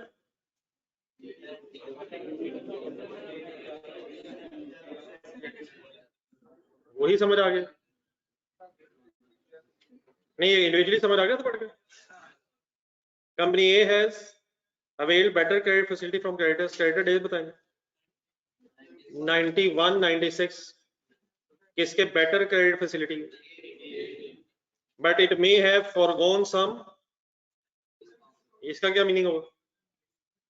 ज्यादा दिन तो ले रही है कंपनी, लेकिन हो सकता है इसने डिस्काउंट रिसीव को फॉरगो का मतलब छोड़ दिया हो। तो क्या डिस्काउंट रिसीव्ड अवेल कर लेनी चाहिए? किससे कंपेयर करके? ढूंढे जरा रेशियो नंबर है 9 ढूंढे जरा। क्वेश्चन नंबर 9 के साथ आपने ऊपर एक पैराग्राफ लिखा होगा, क्या हमेशा डिस्काउंट रिसीव को अवेल कर लेना चाहिए? कब अवेल करना चाहिए पढ़ के बताइए।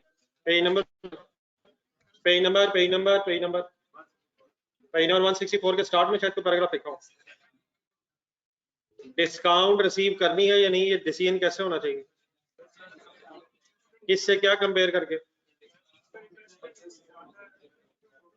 पैसे आपको जल्दी देने पड़ेंगे, तो पैसे जल्दी देने से इन्वेस्टमेंट इनकम का नुकसान होगा।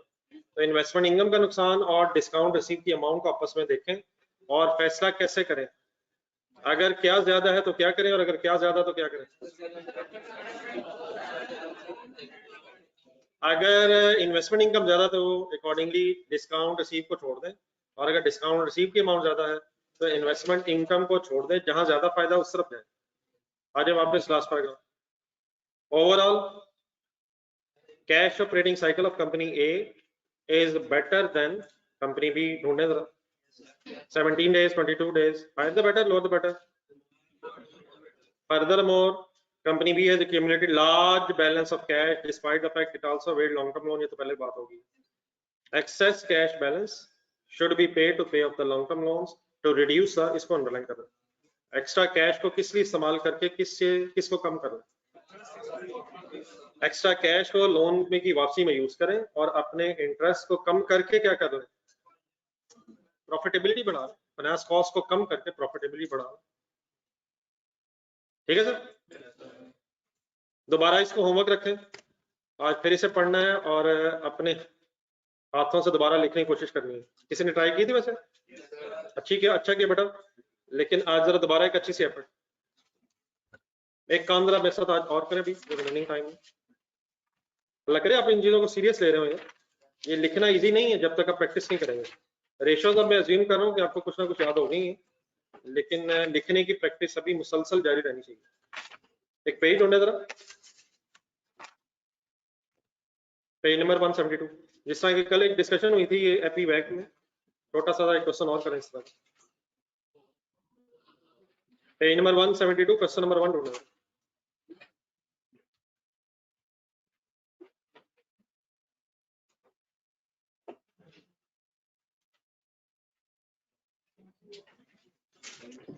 पेज नंबर 172 कौन सा क्वेश्चन कह रहा हूँ फिलहाल? क्वेश्चन नंबर 1 पढ़ना शुरू करेंगे।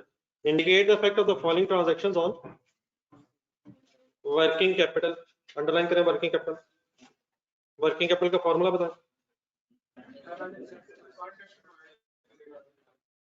बेटा ये फॉर्मूला तो बता दो यार।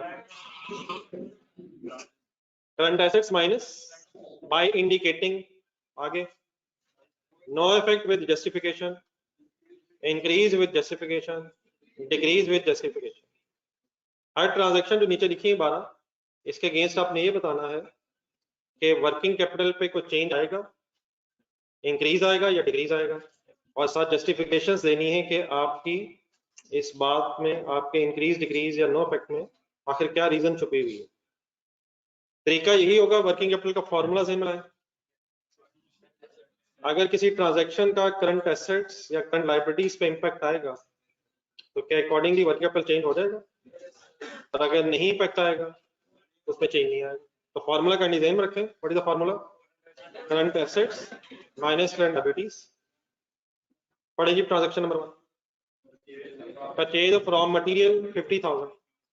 आप इसने इसका तरीका बेटा वही है जो कल था, एंट्रीज ध्यान में लाएं और अकॉर्डिंगली एडजस्टमेंट करें। रॉ मटेरियल आपने खरीदा, एंट्री बोले, एंट्रीज लिखते जाए इधर साथ साथ, या रजिस्टर खोले, रजिस्टर पर नोट करें।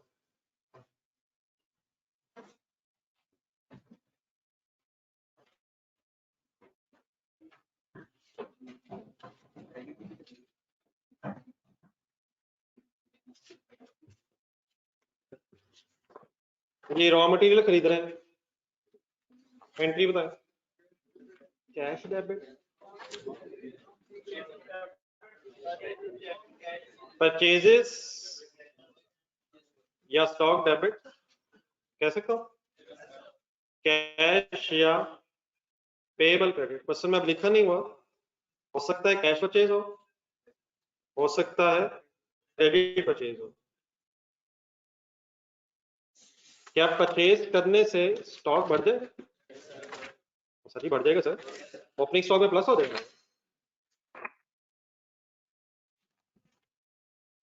जी। आप जरा ध्यान से देखें, फिगर बल्कि है यहाँ कितने से, तो अब दो हिस्सों में लेकर डिस्कस करते हैं।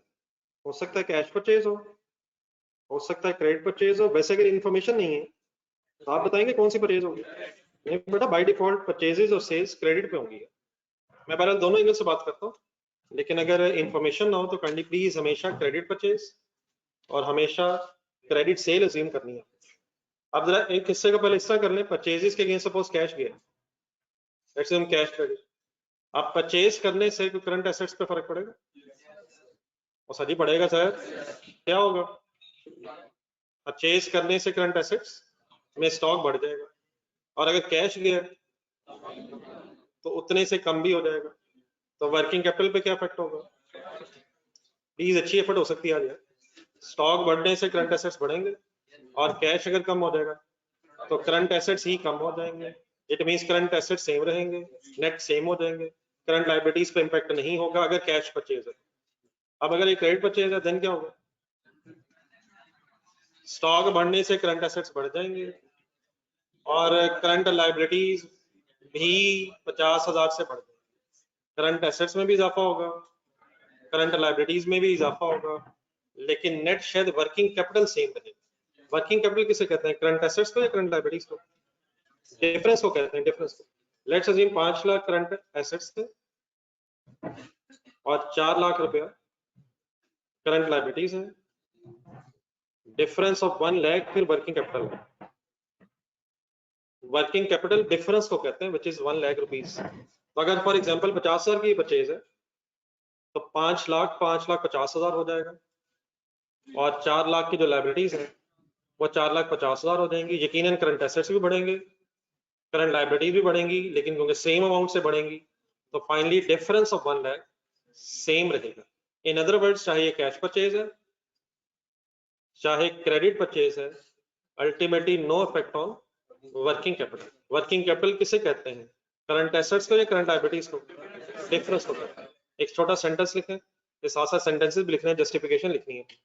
पहले तो ये बता दें इफेक्ट होगा, नो इफेक्ट लिखें और साथ जस्टिफिकेशन लिखें, एक सेंटेंस मैं बोल रहा हूँ लिखिएगा साथ। हर ट्रांजैक्शन की एंट्री लिखें और साथ उसकी नो इफेक्ट या इफेक्ट लिख के जो भी इफेक्ट है उसके फिर जस्टिफिकेशन देनी है। तो नो इफेक्ट की क्या जस्टिफिकेशन? परचेज ऑफ, मैं सेंटेंस बोल रहा हूँ, काइंडली लिखें। ये अंग्रेजी लिखने की काइंडली आदत बोले, सॉरी आदत बनाए। तो purchase of raw material, purchase of raw material would either purchase of raw material would either decrease cash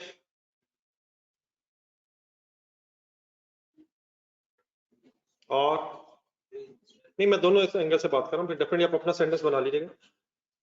purchase of raw material will either decrease cash और इंक्रीज लायबिलिटी।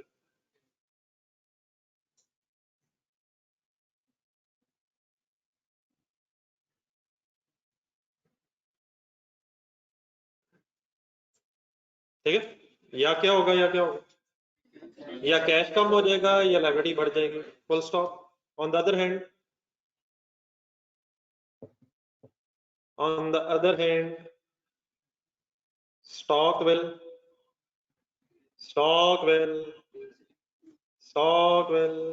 increase। स्टॉक दोनों cases में बढ़ेगा, या क्या कम होगी या क्या बढ़ गई, या कैश बढ़ के कम हो गए, सॉरी, और या लायबिलिटी बढ़ गई। Therefore, no effect on working capital. On the other hand, stock will increase. Therefore, no effect on working capital. बाकी डेफिनेटली सेंटेंस मैंने अपने तरीके से कुछ लिखवाया, आप इसे यकीनन रीअरेंज करने की ख्वाहिश रखते होंगे, जो आप इंशाल्लाह घर में अकॉर्डिंग अपने दिल वाला सेंटेंस लिखेंगे। क्या जो आपके दिल में है उसको मैंने अपनी इंग्लिश में सही बताया है? बताया होगा, हमें क्या पता। पॉइंट नंबर 2 जी, पॉइंट नंबर 1 समझ आ गए? अपने लफ्जों में बता दें क्या क्या समझ आया।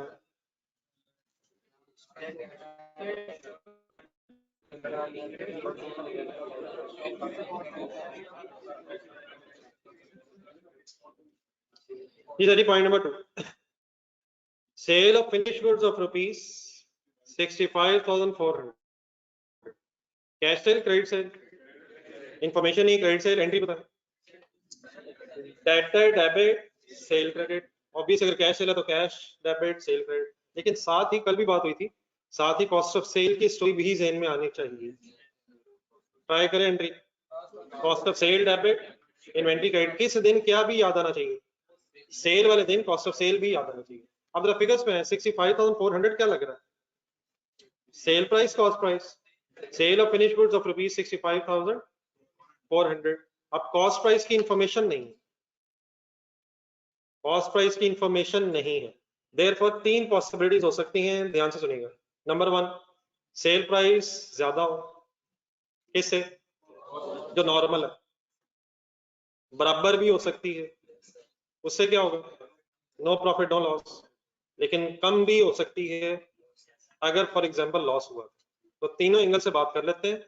वैसे नॉर्मल क्या होना चाहिए? प्रॉफिट पे बेचा होना चाहिए, लेकिन मैं तीनों एंगल से बात करूंगा।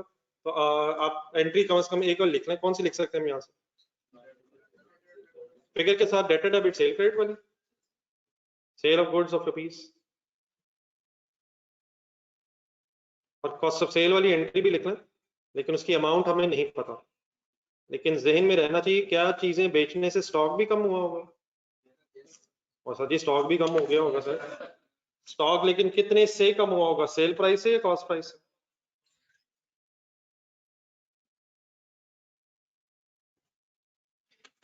ये इससे पहले कि हम लिखें, मेरा ख्याल है एक नजर पहले गौर कर लें कि इससे क्या इम्पैक्ट होगा। वर्किंग कैपिटल पे फोकस रखना आपने। वर्किंग कैपिटल को क्या इफेक्ट करेगा? करंट एसेट्स और करंट लायबिलिटीज। जी आपके सामने सिचुएशन है, करंट एसेट्स कितने से बढ़ेंगे, लेकिन इन्वेंट्री क्रेडिट भी हो रही है, कितने से कम होंगे? कॉस्ट पे। अगर फॉर एग्जांपल ध्यान रखना, अगर फॉर एग्जांपल कॉस्ट कम है सेल प्राइस से जो नॉर्मल है, तो डेटर्स बढ़ेंगे सेल प्राइस से, समझवानो इमाद, और स्टॉक कम होगा कॉस्ट प्राइस पे, और अगर कॉस्ट प्राइस कम है तो फिर नेट करके शायद करंट एसेट्स बढ़ जाएंगे, और करंट एसेट्स के बढ़ने से वर्किंग कैपिटल अकॉर्डिंगली बढ़ जाएगा। अगर फॉर एग्जांपल इक्वल अमाउंट में बेचा फिर नो इफेक्ट होगा, जितने से डेटर बढ़ेंगे उतने से ही स्टॉक कम हो जाएगा।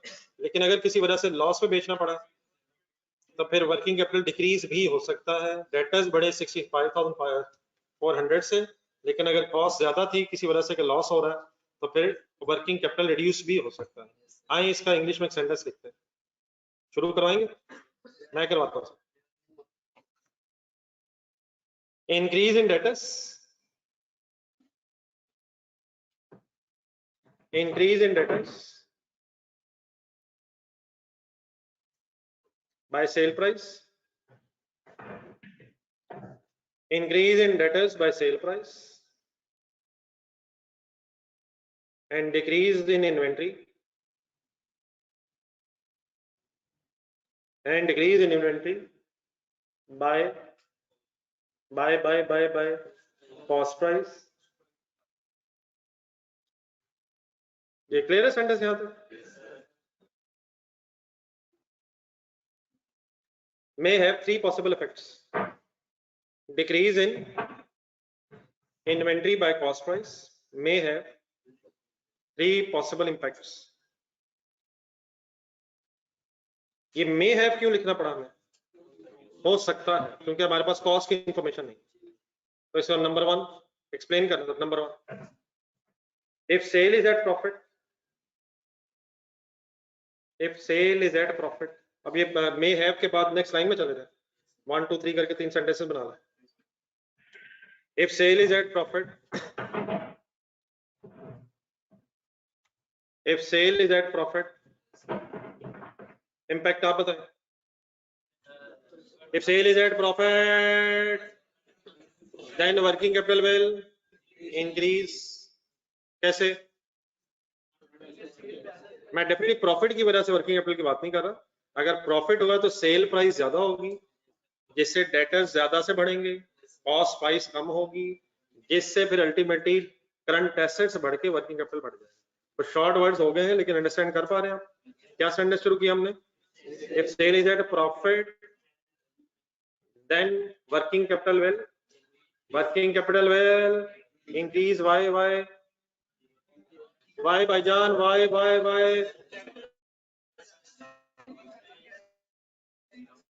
डेटर सेल प्राइस से बढ़ेंगे और इन्वेंट्री कॉस्ट प्राइस से बढ़ेगी, कम होगी सॉरी, तो ज्यादा अमाउंट से बढ़ने से करंट एसेट्स बढ़ जाएंगे।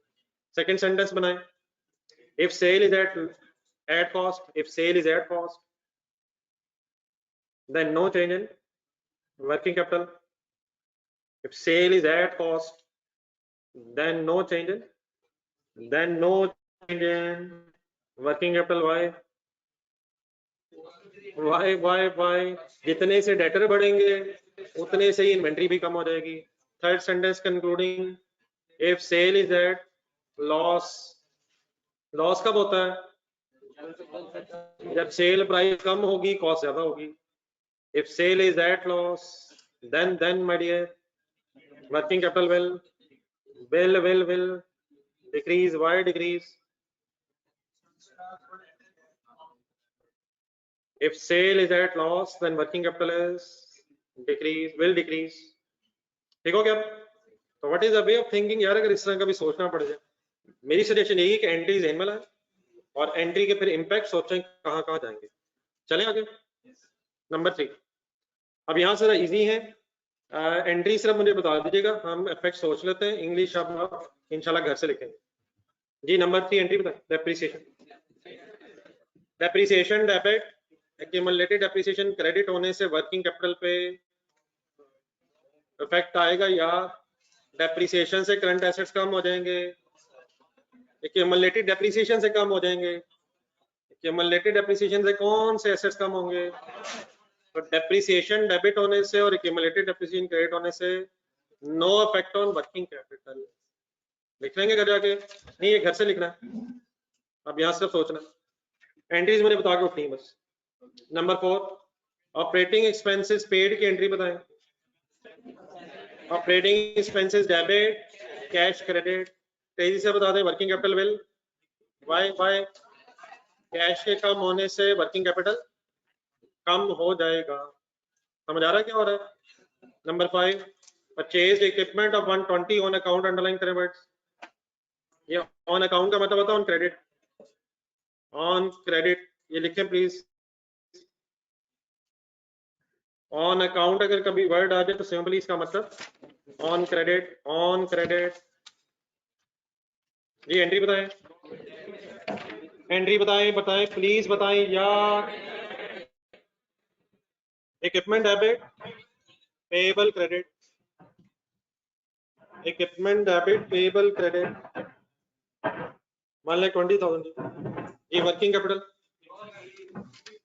इक्विपमेंट डेबिट होने से तो इफेक्ट नहीं आएगा वर्किंग कैपिटल पर, लेकिन पेएबल क्रेडिट होने से लायबिलिटी बढ़ जाएगी। ये देखना जरा, लायबिलिटी बढ़ने से फिर क्या होगा।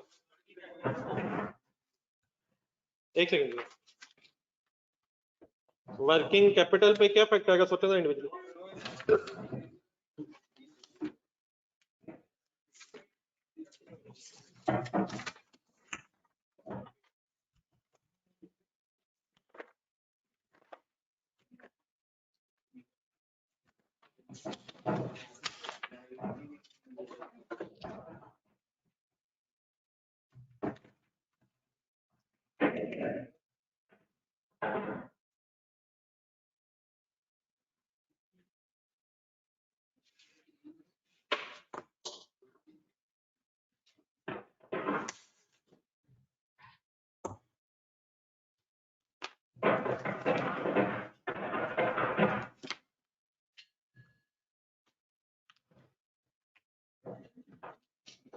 जी सर एंट्री क्या बनेगी सर इसकी। Equipment debit payable credit. अब इक्विपमेंट बेटा नॉन करंट एसेट है यार, तो इक्विपमेंट डेबिट होने से तो वर्किंग कैपिटल पे इफेक्ट नहीं आएगा, लेकिन पेएबल क्रेडिट होने से तो करंट लायबिलिटीज बढ़ जाएंगी, देयरफॉर वर्किंग कैपिटल डिक्रीज हो जाएगा। इक्विपमेंट तो नॉन करंट एसेट, तो इक्विपमेंट से करंट एसेट नहीं बढ़ेंगे, लेकिन पेएबल से करंट लायबिलिटी बढ़ के वर्किंग कैपिटल कम हो जाएगा। वर्किंग कैपिटल कब बढ़ेगा अगर करंट एसेट्स बढ़े या करंट लायबिलिटीज कम हो, और अगर करंट लायबिलिटी बढ़ जाएगी तो वर्किंग कैपिटल डिक्रीज हो जाएगा। ठीक है जी। अगर लॉन्ग टर्म है फॉर एग्जांपल साल बाद पैसे देने फिर डेफिनेटली इसका कोई इम्पैक्ट नहीं आएगा। तो नॉर्मली अगर पेएबल्स हो तो नेक्स्ट 12 मंथ्स में सेटल हो जाते हैं, अनलेस आपके पास इंफॉर्मेशन हो कि ये लायबिलिटी लॉन्ग टर्म है, फिर ऑब्वियसली इसका इम्पैक्ट नहीं आएगा। ठीक है, तो इसको पूरा एक्सप्लेन होना चाहिए। Number 7 sorry 6 paid cash of 150,000 on account of payable. Double entry बोलेंगे तो बात समझ आती है। पेएबल डेबिट कैश क्रेडिट से क्या होगा। पेएबल डेबिट होने से करंट लायबिलिटी कम हो जाएगी, कैश क्रेडिट होने से करंट एसेट कम हो जाएगा, दोनों का नेट इफेक्ट जीरो हो जाएगा। ये अब हमने रेशियो नहीं कैलकुलेट करनी, अमाउंट पे इफेक्ट है। करंट लायबिलिटी और करंट एसेट्स दोनों इक्वल अमाउंट्स अगर कम होंगे तो डिफरेंस वुड रिमेन सेम। मसलन 5 लाख और 4 लाख था पहले, 1 लाख डिफरेंस था। अब अगर 1,50,000 लायबिलिटी है तो 1,50,000 अगर 4 लाख में से लेस होगा तो 2,50,000 रह जाएगा। कर लेंगे हिम्मत। कैश कम होगा 150,000 350 रह जाएगा। अमाउंट्स में चेंज तो आएगा लेकिन डिफरेंस वुड रिमेन सेम, क्योंकि इक्वल अमाउंट से लायबिलिटी और एसेट चेंज हो रहे हैं। तो नो इफेक्ट इंक्रीज या डिक्रीज।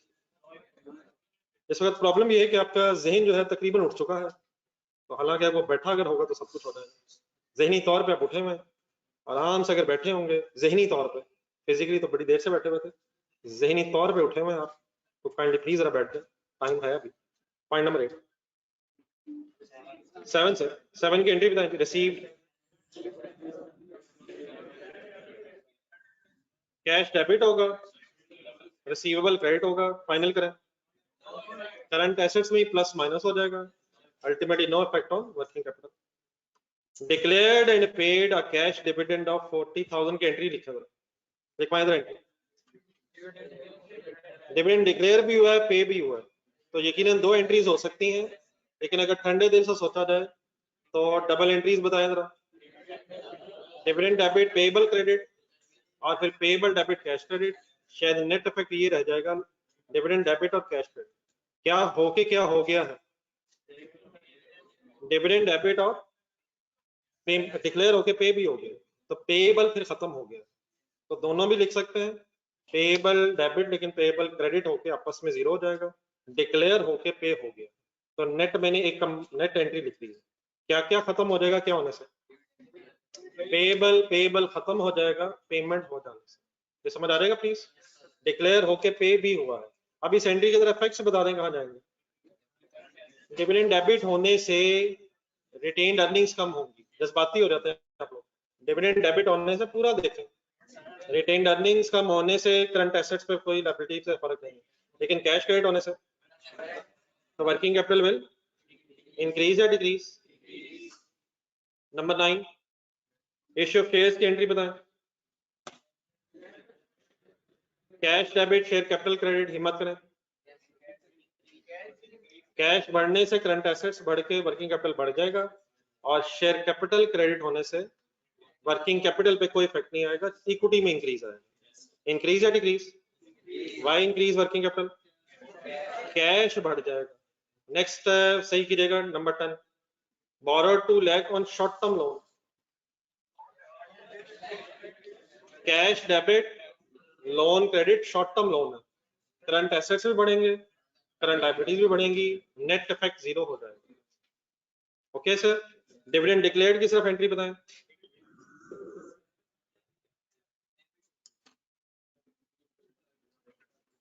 डिविडेंड डिक्लेयर्ड है, डिविडेंड डेबिट पेएबल क्रेडिट, अगर सिर्फ डिक्लेयर हुआ है तो लायबिलिटी बढ़ने से वर्किंग कैपिटल कम हो जाएगा, डिविडेंड डेबिट होने से रिटेन्ड अर्निंग्स पे इफेक्ट जाएगा, लेकिन पेएबल क्रेडिट होने से करंट लायबिलिटीज इंक्रीज हो जाएंगी। ठीक है, लास्ट वन सही एंट्रीज की बतानी है। Last one declared last year paid during the year, dividend debit payable credit की एंट्री लास्ट ईयर हुई होगी, तो अब इस साल की एंट्री होगी dividend payable debit cash credit. Declare कब हुआ, इस साल क्या हुआ, तो payable debit and cash credit, ये एंट्री होने से कहाँ इफेक्ट नहीं जाएगा, पेएबल भी कम हो जाएगा कैश भी कम हो जाएगा, करंट लायबिलिटीज और करंट एसेट्स सेम अमाउंट से कम होने से वर्किंग कैपिटल पे कोई इफेक्ट नहीं होगा। ठीक है सर, घर के लिए होमवर्क लिखें जरा, बड़ी मुश्किल से आपने टाइम गुजारा हमेशा की तरह, तो कोई नहीं, एक दो लंबे लंबे सांस ले लें, होमवर्क लिख लेते हैं। अभी 15 मिनट से थके हुए थे, उठे हुए थे, हवा में बैठे हुए थे, तो जरा आराम से जरा तसल्ली हो जाए, लंबे लंबे 3-4 सांस ले लें।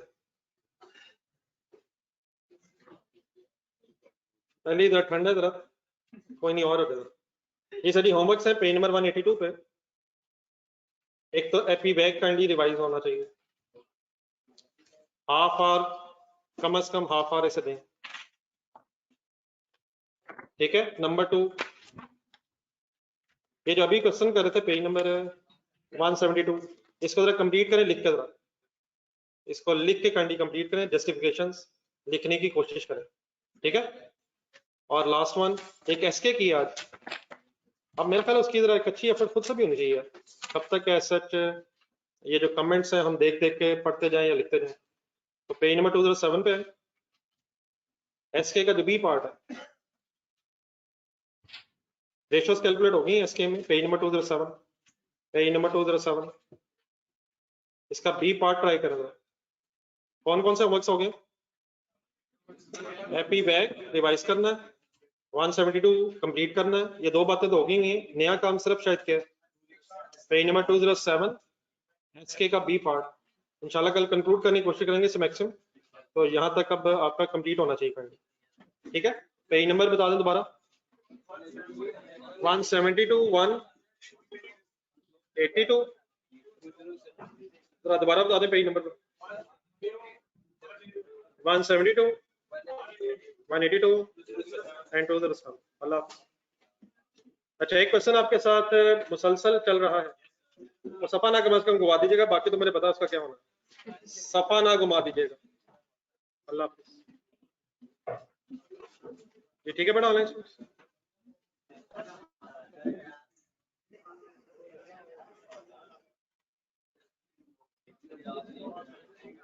ये शायद सब दोबारा करनी सोचेगा यार, 7 दोबारा सोचेगा, कल डिस्कस कर लेंगे।